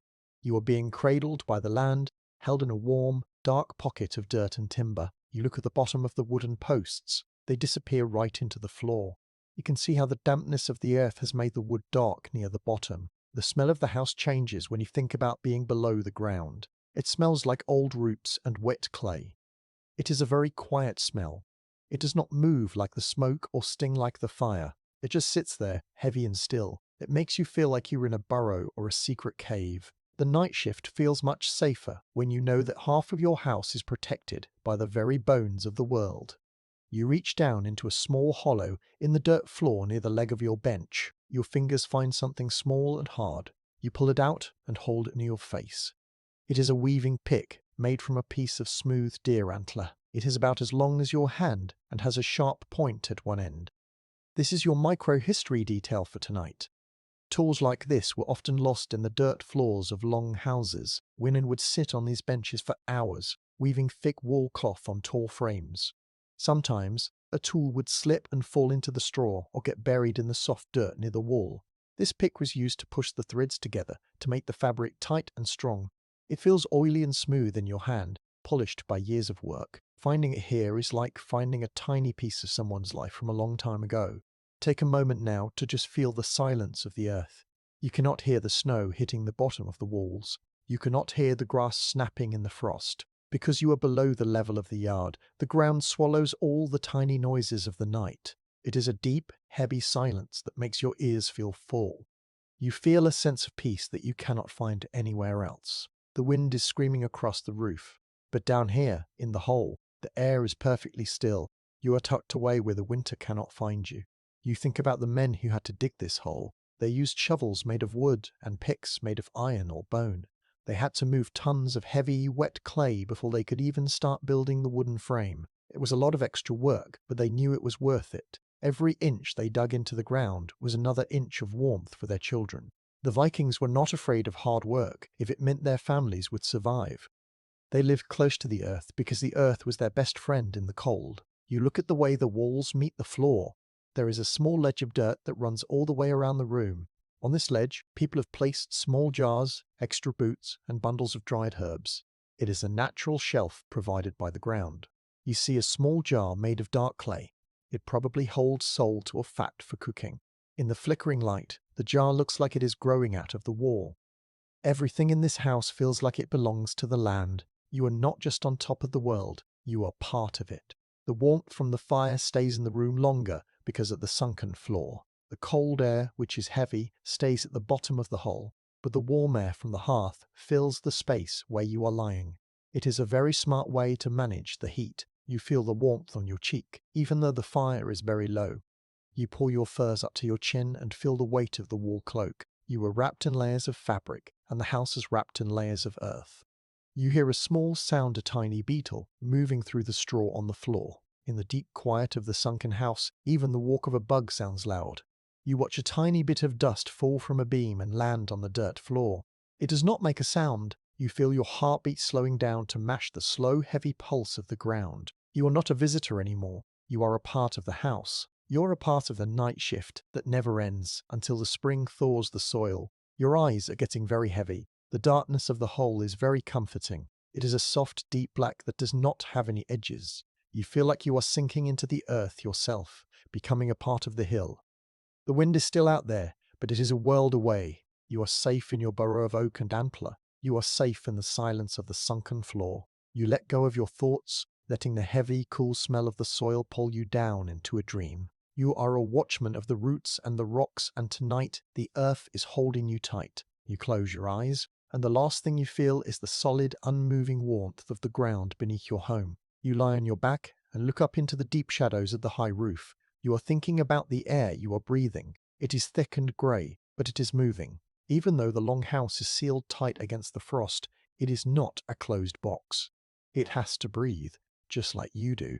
If the air stayed still, the smoke from the fire would fill the room until you could not see your own feet.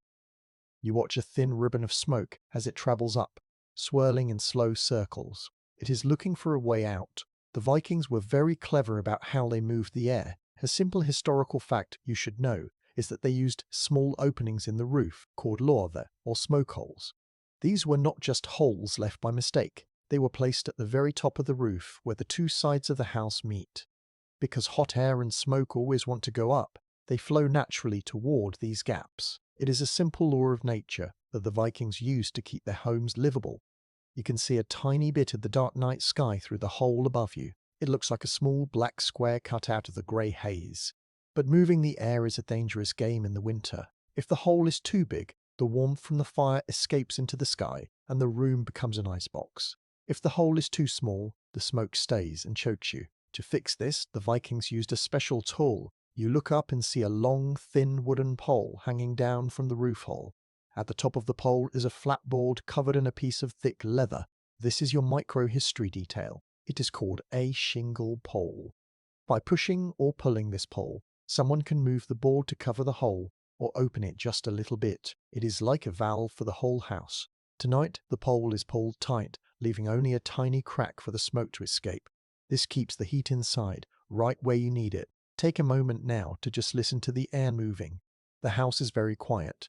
In the stillness, you can hear a soft rushing sound coming from the roof. It is the sound of the hot air leaving the hall. Whoosh. It is a faint, gentle sound, like a giant breathing out a long, slow sigh. You can also hear a tiny whistle as the cold air from outside tries to push its way in through the same hole. The two kinds of air are fighting a small battle at the top of the room. You feel a sense of wonder at how well it works. The air is old and smells of wood, but it is not stale. It is always changing, slowly and quietly, while you sleep. The smoke hole is not the only way the air moves. The longhouse is so big that the air inside has its own weather. Near the fire, the air is hot and rises quickly. Near the fire walls, where the turf is cold, the air cools down and sinks toward the floor. This creates a slow, rolling circle of air that travels around the room. You can feel it on your face. It is a tiny, soft breeze that smells of the damp earth and the animals in the barn. It is not cold enough to make you shiver, but it is enough to keep the air from feeling like it is pressing down on you. You think about the person whose job it is to watch the air. During the night shift, someone has to decide if the smoke hole needs to be opened or closed. If the wind changes direction outside, it might start blowing the smoke back down into the room. Then, someone has to jump up, grab the shingle pole, and adjust the board. It is a constant job that requires a lot of attention. You are glad it is not your turn tonight. You can just lie here and watch the grey ribbons dance in the dark. The smoke hole also lets in the sounds of the night. Because there is a gap in the roof, you can hear things that the thick turf walls usually hide. You hear the sharp crack of a frozen tree branch in the woods nearby. You hear the distant, lonely call of an owl. These sounds come drifting down through the hole, landing in the warm hall like visitors from another world. They remind you that the forest is still there, even though you are tucked away in your wooden burrow. The hole in the roof is your only connection to the vast, cold sky. You look at the way the light from the embers catches the edges of the vent. The wood around the hole is even blacker than the rest of the rafters, because so much smoke has passed through it. It looks like a dark chimney made of oak. You imagine the smoke escaping into the night, a long, thin trail of grey rising up toward the stars. If someone were lost in the snow tonight, that smell of smoke would be the only thing that could lead them to safety. The air leaving the house is a signal of life. Your eyes are following the slow roll of the haze again. You feel a bit dizzy watching it move and your head feels light. The movement of the air is like a slow lullaby for your brain. You are no longer thinking about the cold or the wind. You're just watching the breath of the fire leave the house. The shingle pole stands steady in the dark and the air continues its quiet dance. You feel your lungs relaxing as you find the rhythm of the room. The darkness is deep, but the air is moving. The house is breathing, and so are you. You feel a deep sense of safety in this clever design. The Vikings knew how to live with the fire and the smoke. They knew how to keep the warmth in and the breath moving. You are a watchman of the rafters, and you have seen that the air is clear enough for dreaming. You let your chin sink into your wool cloak, letting the soft moving air of the long house carry you away into a deep sleep. The fire is low, the vent is set, and the night shift is halfway through its journey. You close your eyes and join the house in its long, slow sigh. You lie on the bench, and the only thing you can see is the red eye of the hearth in the middle of the floor. It is the very center of your world. Everything in the long house happens around this fire. The benches are built to face it. The posts hold up the roof around it. The people live and die within its reach. A simple historical fact to remember is that the hearth was much more than a place for warmth. It was the heart of the family. If the fire went out in the middle of a Viking winter, the house was no longer a home. It was just a cold, dark shell. Without this flame, the night shift would be a time of great fear. The fire is the only thing that changes in this room. The walls stay still. The roof stays heavy.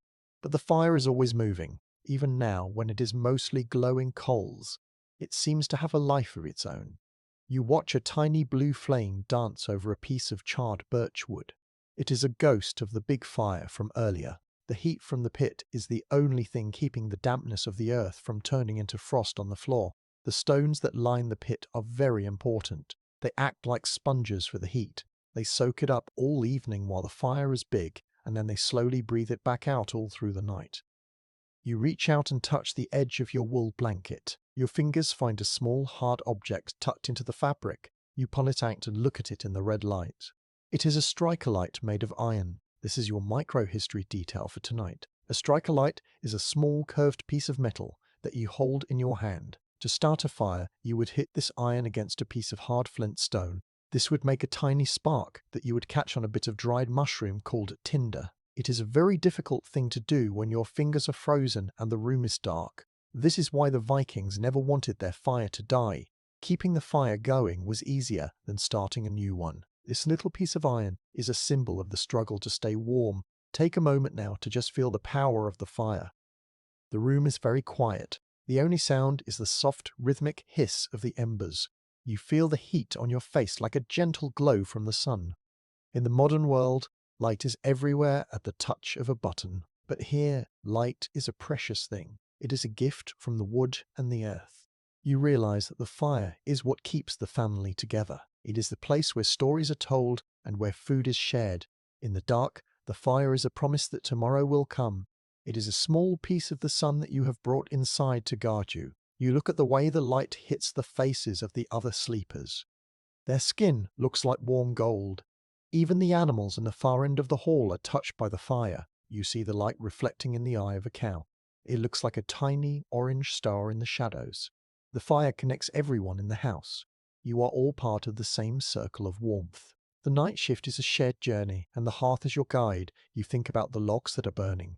They were once tall trees that felt the rain and the wind. Now they are giving up their last bit of strength to keep you safe.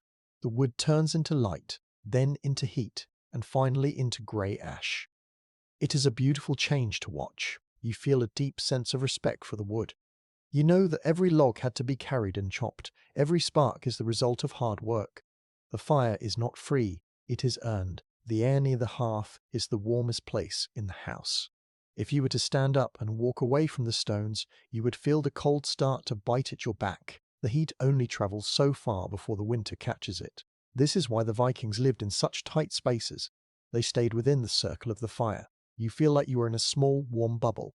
Outside the bubble, the world is black and frozen, but inside, the light is soft and the air is kind. You hear a soft click as a stone in the hearth settles.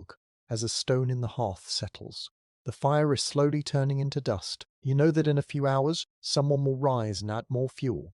They will blow on the coals until they turn bright red again, and then they will lay on a fresh piece of pine. The cycle will begin again. The fire is a clock that never stops ticking. It measures the life of the long house. Your eyes are getting very heavy. The red glow of the embers is like a soft weight on your eyelids. You are no longer thinking about the cold or the hard work. You are just feeling the heartbeat of the fire. It is a slow, steady pulse that matches your own. You feel a deep sense of belonging. You are a watchman of the flame, and you have seen that it is still alive. You let the warmth wrap around you like a heavy fur, and you let the red light lead you into a dream. The hearth is steady, the house is quiet, and the night shift is almost at its end. You close your eyes, and the last thing you feel is the gentle golden breath of the fire on your skin. You lie in the quiet dark, and you see a shadow move near the center of the hall. It is a slow, careful movement. One of the elders has risen from their bench. They do not make a sound as they walk across the packed dirt floor to the long hearth. You watch them kneel by the glowing pit. They are not adding a big log to make a bright flame. Instead, they are doing something much more important for the night shift.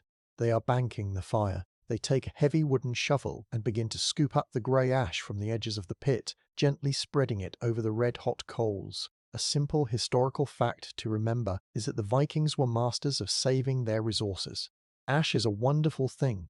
It acts like a thick, dry blanket for the embers. By covering the coals with a layer of ash, you hide them from the air. This makes the fire burn very, very slowly. It does not go out. It just goes to sleep. Beneath that grey powder, the heart of the fire will stay hot and red until the sun comes up. If the fire were left open to the wind, it would burn through all the wood in an hour and leave the house freezing by dawn. But tucked under the ash, the fire is safe. You watch the elder work. They move with a rhythm that has been passed down for hundreds of years. This is your microhistory detail for tonight. The tool they are using to move the hot coals is called a fire dog or a poker, often made of iron with a curled end. But sometimes, in smaller houses, they simply use a sturdy branch of green wood that will not catch fire easily. They push the largest embers into a small pile in the middle and then seal them in. It is like putting the fire to bed so that it can rest, just like you. Take a moment now to just feel the quiet change in the room.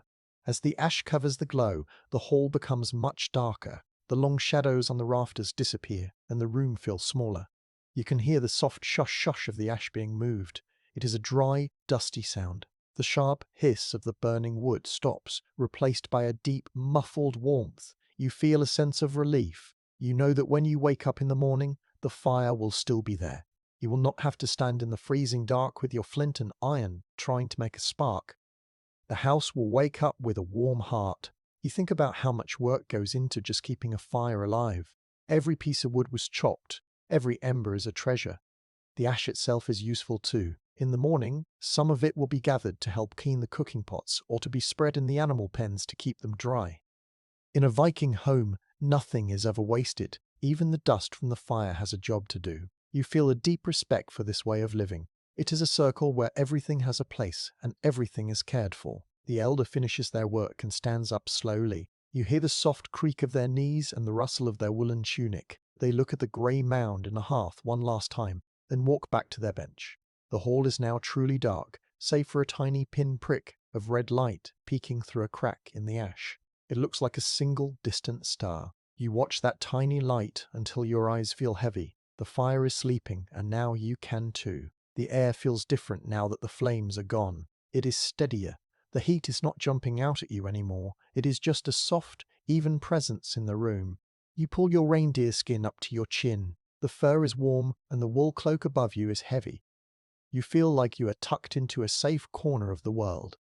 The night shift is a quiet watch now. The fire is banked, the door is bolted, and the house is sealed under the snow. You listen to the rhythmic breathing of the people around you. It matches the slow, hidden pulse of the embers under the ash. You are all waiting for the morning together. You realize that the banked fire is a symbol of hope. It is the promise that the light will return. Even in the deepest, coldest part of the winter, the Vikings kept a little bit of the sun hidden in their hearths. It was their secret weapon against the dark. Your thoughts are becoming soft and grey like the ash in the pit. You are no longer thinking about the wood or the iron or the work of the day. You are just feeling the heavy, quiet peace of the hall. The fire is tucked in, and the darkness is kind. You feel a deep sense of trust. The house will stay warm, and the embers will stay red. You are a watchman of the morning, and you have seen the fire put to rest. You let your head sink back into the straw. The smell of the smoke is fainter now, replaced by the dry, earthy scent of the ash. It is a clean, calm smell. You feel your body letting go of the last bit of tension. You are ready for the deepest part of your sleep. The night shift is moving toward the dawn, and you are being carried along by the slow, hidden heat of the hearth. You close your eyes, and the last thing you see is that tiny red star in the middle of the room, guarding the house while the world dreams. You lie on the hard wooden planks, and even though you are very tired, your heart gives a little jump. You hear a sharp crack from the hearth. It is louder than the usual pops of the wood. You open your eyes and see a single, bright ember has jumped out of the ash pit. It bounces once on the stone edge and lands in the dry straw on the floor. For a heartbeat, everything is still. Then a tiny wisp of white smoke rises from the straw. You feel a sudden shiver of fear that has nothing to do with the cold. In a longhouse made of dry wood, old straw, and animal hair, fire is both your best friend and your worst enemy. A simple historical fact to keep in mind is that fire was one of the biggest dangers for the Vikings. Because their houses were built of timber and covered in thick turf, they could burn very quickly if a flame got out of control. There were no fire engines or big buckets of water waiting nearby. If the longhouse caught fire in the middle of a winter storm, the family would lose everything: their clothes, their food, and their shelter in just a few minutes. This is why someone in the hall is always half awake, even during the deepest part of the night shift. You are all fire watchers, whether you mean to be or not. You see a hand reach out from a nearby bench. It belongs to an older man whose skin is as wrinkled as a dried apple. He does not jump or shout. He simply leans over, picks up the glowing ember with his bare, calloused fingers, and tosses it back into the grey ash of the hearth. He rubs his thumb and finger together to put out the heat, and then goes back to sleep. He has done this 1,000 times. To you, it looked like a disaster waiting to happen, but to him, it was just part of the night. He knows that you must always respect the flame, but you must not let it scare you. Next to your bench, hanging from a small wooden peg, you see a bucket made of thick boiled leather. It is stiff and dark, and it is filled with sand, not water. This is your microhistory detail. Leather buckets were very common because they did not break like clay pots might if they froze. Sand was used to smother small fires because it worked faster than water on a grease fire from the cooking pot. Touching the rough leather of the bucket makes you feel a little bit safer. It is a simple tool, but it is a shield against the one thing that can destroy the house faster than any enemy. Take a moment now to just feel the tension of the fire. The hall is very quiet again, but the air feels a little bit different. You are more aware of the smells now. You smell the dry straw and the wool of the blankets. You realize how easily these things could catch a spark. You listen to the sound of the wind pushing against the roof. If a fire started, the wind would pull the flames up through the smoke hole like a giant chimney. You feel a deep sense of responsibility. You are not just a guest in this house, you are a guardian of its safety. You look at the grey mound of ash in the hearth and hope that it stays quiet until the morning. The Vikings had laws about fire, too. Historians tell us that if someone was careless with their hearth and burned down a neighbour's house, they had to pay a very large price. Fire was seen as a sacred thing, but also as something that required great discipline. You think about the night shift and how it is a time of trust. You trust the elders to bank the fire correctly. You trust your kin to wake up if they smell something wrong. And you trust the house itself to hold the heat without letting it escape. You look at the dark rafters above you. They are coated in that thick black soot you saw earlier. That soot is actually a bit of a safety feature. It is hard and crusty, and it does not catch fire as easily as fresh, dry wood would. The smoke has tempered the house, making it harder to burn. It is a strange thought that the very thing that makes the air hard to breathe is also helping to keep the house from turning into a bonfire. Every part of the longhouse works together in a clever balance. The fire makes a soft, low huff sound as a bit of air moves through the ash. You watch the grey powder shift, but no more sparks jump out. The danger has passed for now. You feel your muscles starting to relax again. The fear is fading, replaced by the heavy, warm sleepiness of the room. You realize that living in a longhouse is about living with risk. You cannot have the warmth without the danger of the flame. You cannot have the shelter without the weight of the turf. You learn to be careful and you learn to be brave. You shift on your furs, finding a comfortable spot away from the edge of the bench. You pull the wool cloak over your shoulders and tuck your hands into the warmth. You are learning the true meaning of the watchman's job. It is not just about staying awake. It is about being aware of the world even while you rest. Your ears are still listening for the pop of a spark. Your nose is still sniffing for the scent of burning straw. But your body is ready to sink back into the dreams of the north. The house is a wooden heart in a world of ice, and the fire is its soul. You must watch over it so that it can watch over you. You feel a deep bond with the other people in the hall. You are all keeping each other safe just by being there. You let your eyelids grow heavy, watching the tiny hidden glow of the embers through the cracks in the ash. The night shift is a long, slow watch, but you are not doing it alone. You close your eyes, and the last thing you feel is the quiet, steady warmth of the hearth, held safely in its bed of stone and ash. You lie on the bench, and your body feels like it is caught in a tug-of-war. One side of you, the side pressed against your brother, and the soft reindeer skins is as warm as a summer afternoon. You can feel the heat from the banked fire still reaching out, wrapping around your chest and your legs like a thick, heavy blanket. But your other side, the one facing the dark middle of the hall, feels the sneaky touch of the winter. Every time you breathe in, the air feels like a thin silver needle in your nose.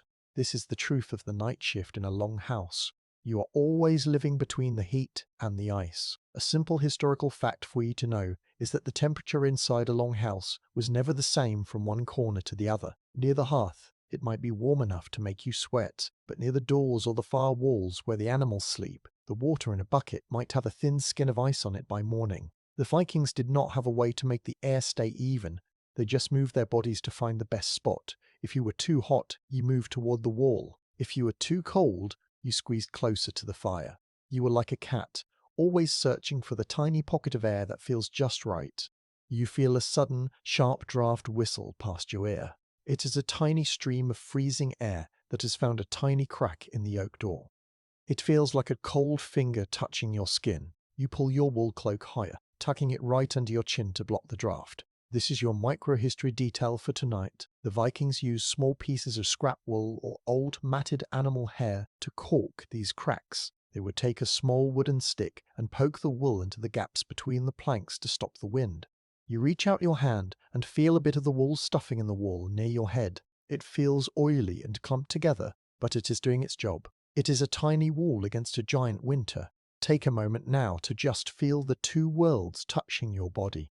The hall is very still. You hear the soft rhythmic hiss of the fire and the low distant moan of the wind outside.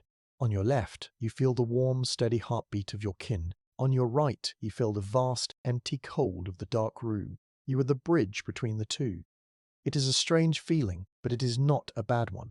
It reminds you that you are alive. You are a warm thing in a cold place. You feel a sense of strength in your own body. You are winning the battle against the frost, 1 minute at a time. You think about the clothing you are wearing. Your tunic is made of wadmore, which is a very thick, heavy wool cloth that has been woven so tightly that it almost stops the wind by itself. It feels rough and a bit heavy on your arms, but it holds your body heat like a treasure.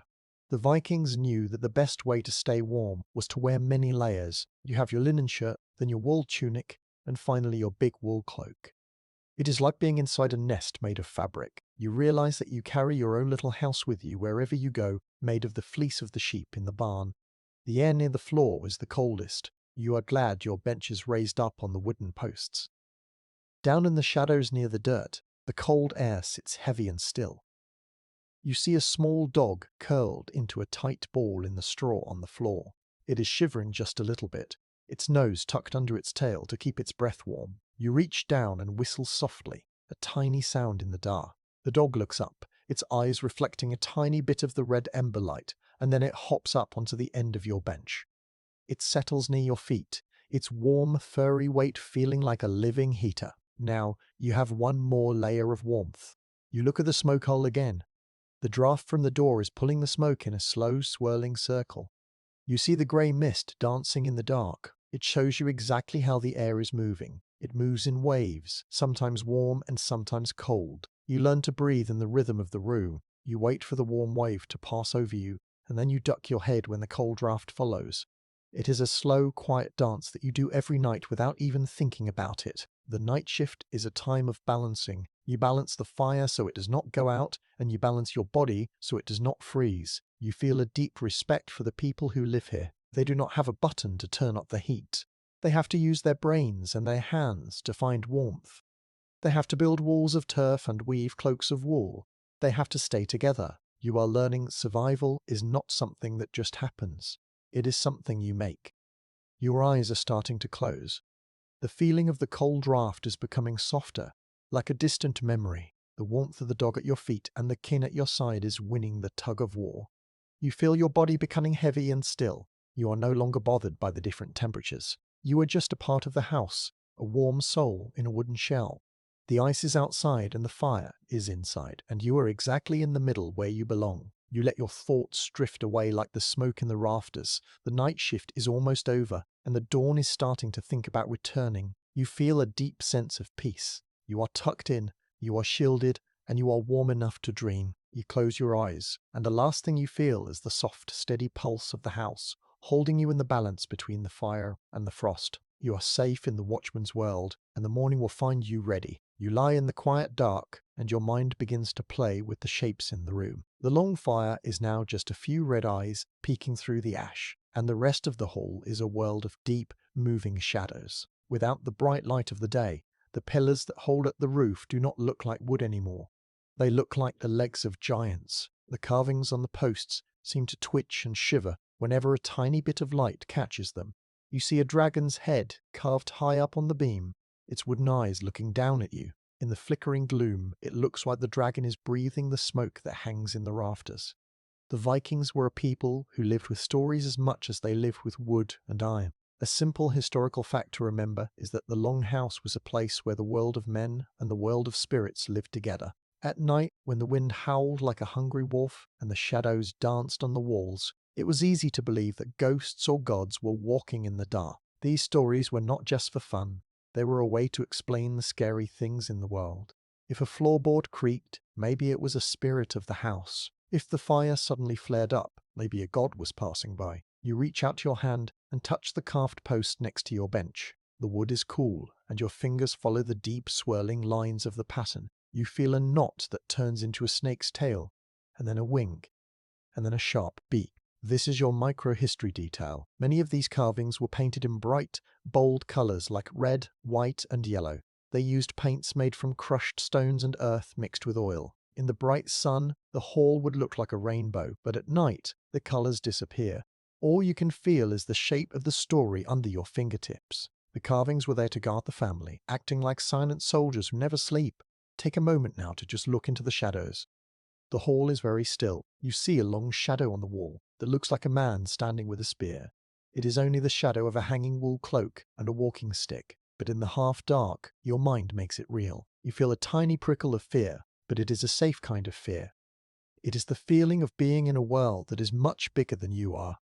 You realize that the Longhouse is a place of magic. The smoke, the fire, and the dark timber are all parts of a grand tale that never ends. You are just a character in the story tonight. The Vikings told many tales about the night shift. They believed in creatures called landvatir, or land spirits, who lived in the rocks and the trees around the house. If you were kind to the spirits and kept your home clean, they would help you. They would keep the cows healthy and make sure the roof did not leak.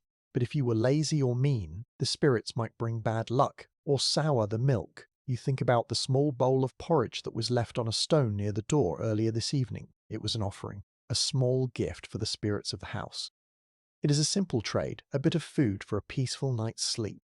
You hear a soft thump from the roof. It is probably just a clump of snow sliding off the turf, but you imagine it is the footstep of a troll walking across the house. You pull your furs tighter. The weight of the reindeer's skin is comforting. You know that as long as you are inside the hall, The spirits of the forest cannot reach you. The house is a sacred space, marked by the hearth and the carvings. It is a fortress for the soul, as much as it is for the body. You feel a deep sense of respect for the ancestors who built this place and filled it with their dreams. The air in the room is heavy with the smell of the old wood and the soot. It feels like the breath of the past. You think about the great sagas, the long poems about heroes and monsters. Most of those stories were told right here, in this room, while the listeners huddled together, just as you are doing now. The words of the stories would drift up with the smoke and soak into the timber. The house is full of voices that have been quiet for a long time. You can almost hear the low, rhythmic chant of a poet telling the story of Odin or Thor. You watch a shadow move across the floor. It is just the light from a falling ember, but it looks like a cat walking through the hall. The Vikings loved cats. They were the friends of the goddess Freya, and they kept the mice away from the grain. You imagine a ghost cat sitting by the hearth, watching the house while everyone sleeps. The darkness is not empty. It is full of life that you cannot see. You are a watchman of the unseen world, and you are learning that the night has its own beauty. Your eyes are becoming very heavy. The dancing shadows on the walls are like a slow, silent play. They tell you that the world is a mysterious and wonderful place. You feel your body sinking into the straw, and your mind is starting to dream. You are no longer worried about the wind or the cold. You are just a part of the grand story of the North. The giants are standing guard, the spirits are fed, and the dragon on the post is watching over you. You let your thoughts drift away into the grey haze of the rafters. The night shift is a time for magic and mystery. You feel a deep sense of peace.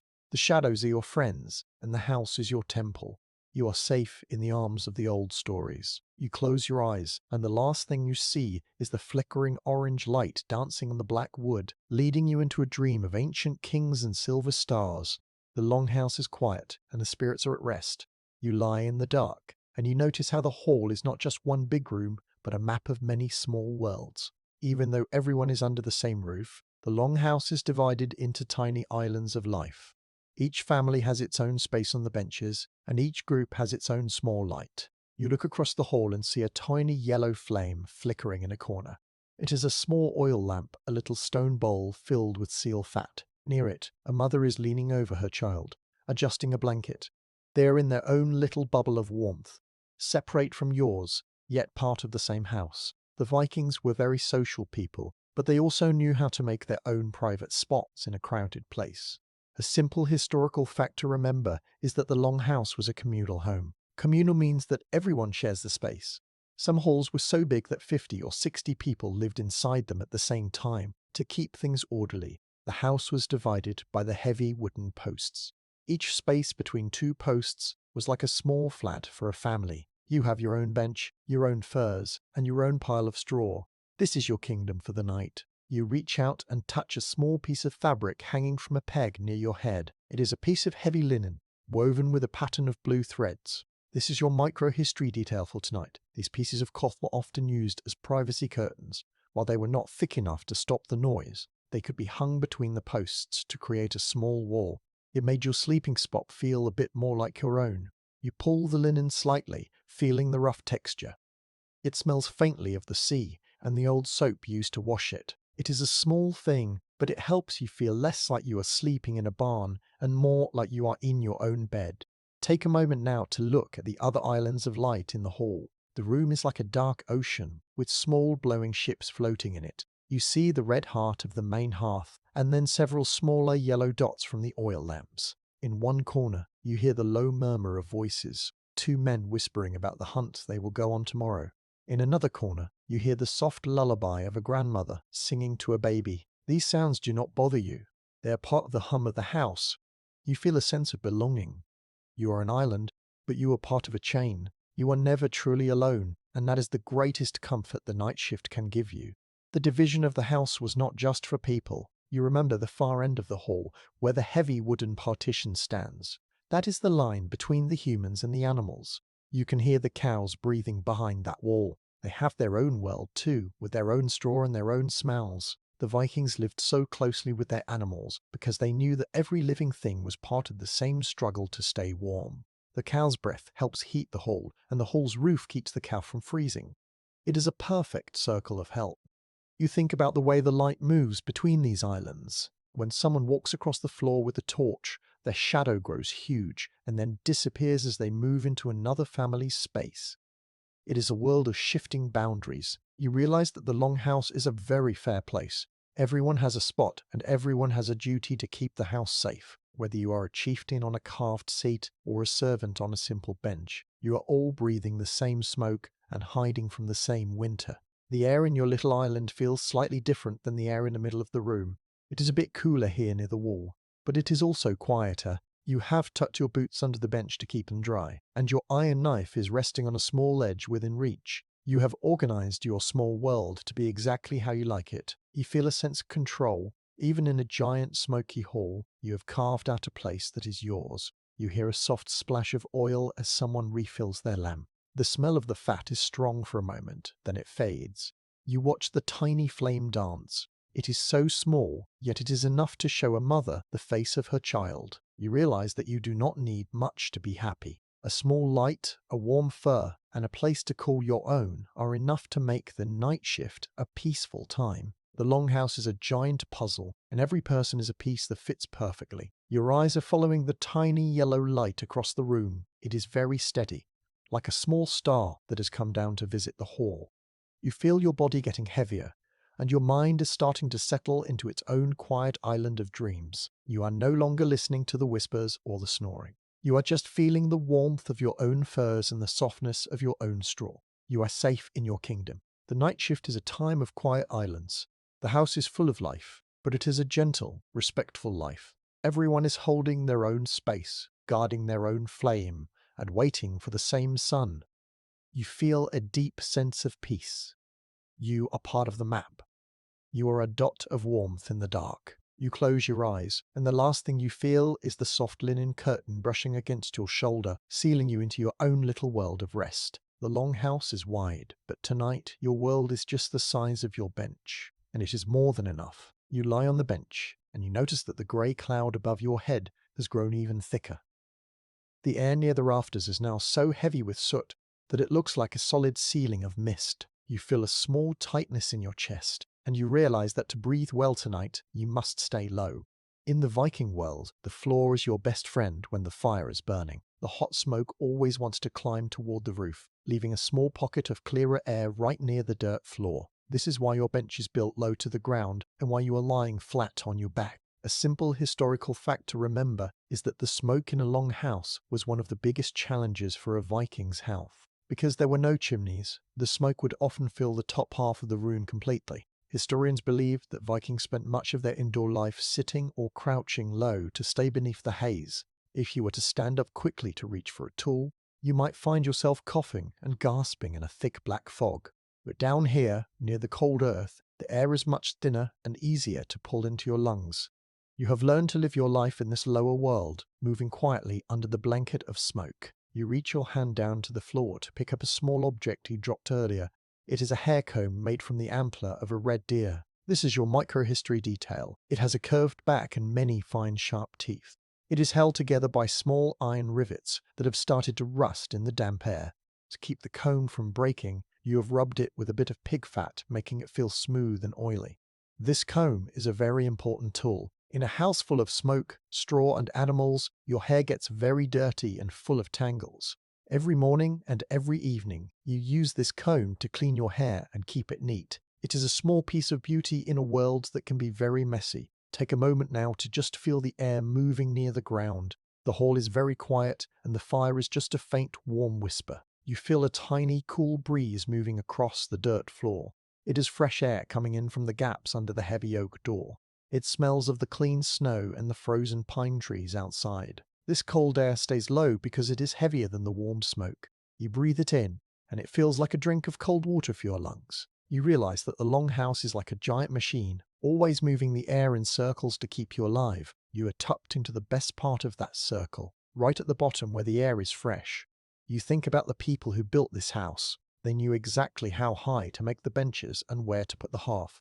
They didn't have science books, but they had hundreds of years of experience. They knew that if you built the house too tall, you would lose all the heat. If you built it too low, you would choke on the smoke. The Longhouse is a perfect balance between a warm cave and a smoky forest. You feel a deep trust in the shape of the room. It was built for a body just like yours. You look at the legs of the other benches through the thin haze. They look like the trunks of small trees in a foggy woods. You see a pair of leather shoes tucked neatly under a bench across the room. They are simple shoes made of a single piece of cowhide, tied with a leather thong. Seeing them there makes you think about how everyone in the hall is doing the same thing. Everyone is hiding from the smoke. Everyone is seeking the warmth. You are all part of the same night shift, waiting for the morning in the quiet, low parts of the hall. The smoke above you makes a soft, swirling sound as it moves toward the roof vent. It is a hypnotic sound, like the rushing of a distant river. You watch a tiny bit of soot fall through the air, drifting slowly like a black feather, until it lands on the dirt floor. The floor is covered in bits of old straw and charcoal, and it absorbs the soot without a sound. You feel a sense of peace. You are in a secret world that exists only a few feet off the ground. You think about the animals at the far end of the hall. They are lucky too because they are shorter than humans. The cows and the sheep spend their whole lives in this clear air near the floor. They do not have to worry about the grey clouds in the rafters. You hear a cow let out a long, contented sigh, and you match its breath with your own. You feel a connection to the creatures. You are all sharing the same air, keeping your heads low and your hearts warm. Your eyelids are starting to feel very heavy. The steady, cool breeze from the door is like a soft hand stroking your forehead. You are no longer bothered by the smell of the smoke or the darkness of the rafters. You are just enjoying the feeling of being able to breathe deeply. You are safe in the lower world. The night shift is a time for staying small and staying quiet. You let your thoughts drift away into the shadows under the bench. You are sinking into the reindeer skin, and the air is becoming even softer. The house is breathing above you, and you are breathing below it. You feel a deep sense of calm. You have found the sweet spot in the Longhouse, the place where the air is kind. You close your eyes, and the last thing you feel is the cool, clean breath at the winter floor, leading you into a long and restful sleep. You lie in the quiet dark, and you notice a soft change in the room. The shadows are not as thick as they were an hour ago. The red eye of the hearth is almost gone, but a new kind of magic is taking its place. You look up toward the smoke hole in the roof. A thin, silver light is reaching down through the gap. It is not the sun, for it is too soft and too cool. It is the moon, or perhaps the dancing lights of the northern sky. The light touches the grey smoke and turns it into a river of shimmering silver. You realize that even in the middle of a winter night, the world outside is trying to talk to you. The Vikings were a people who looked at the sky more than anyone else. A simple historical fact to remember is that they believed the northern lights, the aurora borealis, were the reflections of the shields of warrior maidens flying across the sky.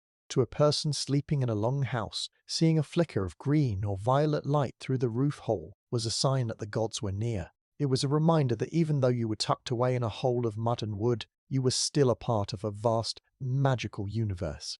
The night shift was never lonely when the sky was alive. You reach out and touch a small wooden figure resting on a ledge near your head. It is a tiny carving of a man with a hammer. This is your microhistory detail for tonight. It is a small idol of the god Thor. He is the protector of the home and the god of the storm. The carving is small enough to fit in your palm, and it is worn smooth from many years of being held during scary nights. When the wind shook the house too hard, or the snow piled too high, a person would hold this little piece of wood and ask for strength. It feels warm from the heat of the room, and the wood is hard and solid. Holding it makes you feel like you have a powerful friend standing guard over your bench. Take a moment now to just watch the light from the sky. The hall is very still. The silver beam from the roof hole moves slowly across the dirt floor, touching a pile of straw and making it glow like pale gold. You see a tiny bit of frost on the edge of the smoke hole sparkle like a diamond. You realize that the Longhouse is a place of peace tonight. The storms have passed and the world is quiet. You feel a deep sense of connection. You are a small human in a big house in a big world under a giant sky, but you are safe. You are safe. You are exactly where you are supposed to be. The air in the room is fanning out now, becoming cooler as the fire rests. You pull your wool cloak tighter and feel the weight of the reindeer skin. You think about the people who slept here hundreds of years ago. They looked at the same silver light and held the same wooden figures. They had the same fears and the same dreams. The night shift connects you to all of them. You are part of a long line of watchers who have seen the moon through the rafters. You feel a sense of pride. You are keeping the tradition alive just by being here and staying warm. You hear the soft rhythmic sound of a horse breathing in the far end of the hall. The animal is calm, its big heart beating slowly in the dark. The animals know when the night is safe. You listen to the silence between the breaths. It is a deep, heavy silence that feels like a physical thing. It is the silence of the north. It is the silence of the north. It is the silence that only comes when the snow is deep and the fire is bank. You feel your own heartbeat slowing down to match the rhythm of the house. The light from the sky begins to fade as a cloud passes over the moon. The silver river in the smoke disappears and the hall becomes dark again. But you do not mind. You have seen the light and you know it is still there. You feel a sense of hope. The darkness is not a scary thing anymore. It is just a place for you to rest until the sun returns. You think about the morning that is coming soon. There will be fire to wake up and porridge to eat. There will be the smell of fresh snow and the sound of laughter. You shift on the furs, finding the perfect spot for the last part of the night. Your body feels light and your mind is clear. You are no longer thinking about the soot or the drafts or the hard wood. You are just feeling the stillness of the moment. The night shift is a gift. It is a time for the world to be quiet so that you can hear your own thoughts. You are a watchman of the stars, and you have seen that the sky is at peace. Your eyes are closing for the final time. The darkness of the long house is wrapping around you like a soft, familiar blanket. You are ready to let go of the world. You feel a deep sense of trust. The house is strong, the fire is saved, and the gods are watching. You are safe in the heart of the Viking night. You let your thoughts drift away like a tiny spark rising toward the rafters. You are sinking into the straw, and the house is holding you close. The night shift is almost over, and the dawn is just a whisper away. You close your eyes, and the last thing you feel is the solid, unmoving strength of the Longhouse, guarding your soul while you dream of the sun. You lie in the deepest stillness of the night. The Longhouse is very quiet now. Even the wind outside has grown tired and has stopped its crying against the turf walls. The air inside the hall is cool and still, holding the faint, sweet scent of the bed straw and the dry ghost of the wood smoke. You can feel the very first change in the dark. It is not light yet, but the blackness of the room is starting to turn a very deep, soft grey. The night shift is coming to an end. You have stayed the watch through the biting cold and the long, smoky hours, and you have seen the house safely to the edge of the morning. You feel your body beginning to wake up, but you do not move. You stay tucked under the heavy reindeer furs, enjoying the last few minutes of the shared warmth. The person next to you shifts slightly and lets out a long, peaceful sigh. At the far end of the hall, you hear a soft, low moo from a cow. She knows the morning is near too. The animals are starting to stir in their straw, their hooves making tiny, rhythmic thumping sounds against the earth. The house is like a great wooden heart that is starting to beat a little faster as the world prepares to wake up. You look toward the hearth. The grey mound of ash is still there, but you see a tiny, thin thread of blue smoke rising from the center. Beneath that ash, the embers you saved are still glowing. They have done their job. They have kept the heart of the house alive through the frozen dark. Soon, someone will rise. They will walk softly across the dirt floor and uncover those red jewels. They will add small twigs and blow gently until the flames jump back to life. The first light of the new day will come from the fire you guarded all night long. You reach out and touch the wooden post one last time. It feels solid and familiar. This house has been your world for the last 25 hours of our journey. You have learned its secrets, the way the mud seals the cracks, the way the smoke kills the bugs, and the way the people hold each other close to stay warm. You realize that survival is a beautiful, simple thing when it is done with care and with kin. The Vikings were not just warriors. They were people who knew how to make a home in a land of ice. They knew how to turn a dark, smoky hole into a place of dreams. The silver light at the smoke hole is turning into a pale, soft gold. The sun is still below the hills, but its light is already finding its way into the house. You see the black soot on the rafters start to shine. You see the patterns in the straw on the floor. The shadows are shrinking back into the corners, hiding until the next sunset. You feel a deep sense of accomplishment. You have finished the watch. You have outlasted the winter night. Take a slow, deep breath. The air is fresh and cold. Your lungs feel clear. Your body feels strong. You are ready for the day. But you are also ready to carry the peace of the Longhouse with you. The night shift has taught you that even in the coldest dark, there is warmth to be found if you know where to look. It is in the fire. It is in the earth, and it is in the people around you. The sun is rising. The heavy oak door will soon be unbolted, and the fresh white world of the snow will be waiting for you. You can almost feel the crisp cold air that will rush in when the door opens. It will be a new beginning. But for now, just stay still for one more moment. Listen to the house breathe. Listen to the morning arrive. You are safe. You are warm. You are home. The long, slow journey through the shadows is over. You have seen the past with your own ears and felt it with your own skin. The stories of the smoke and the turf are now a part of you. You have been a fine watchman, and the history of the night shift is safe in your heart. The world is waking up, and the fire is ready to burn again. The sun is rising. The gates are opening. The watch is ended.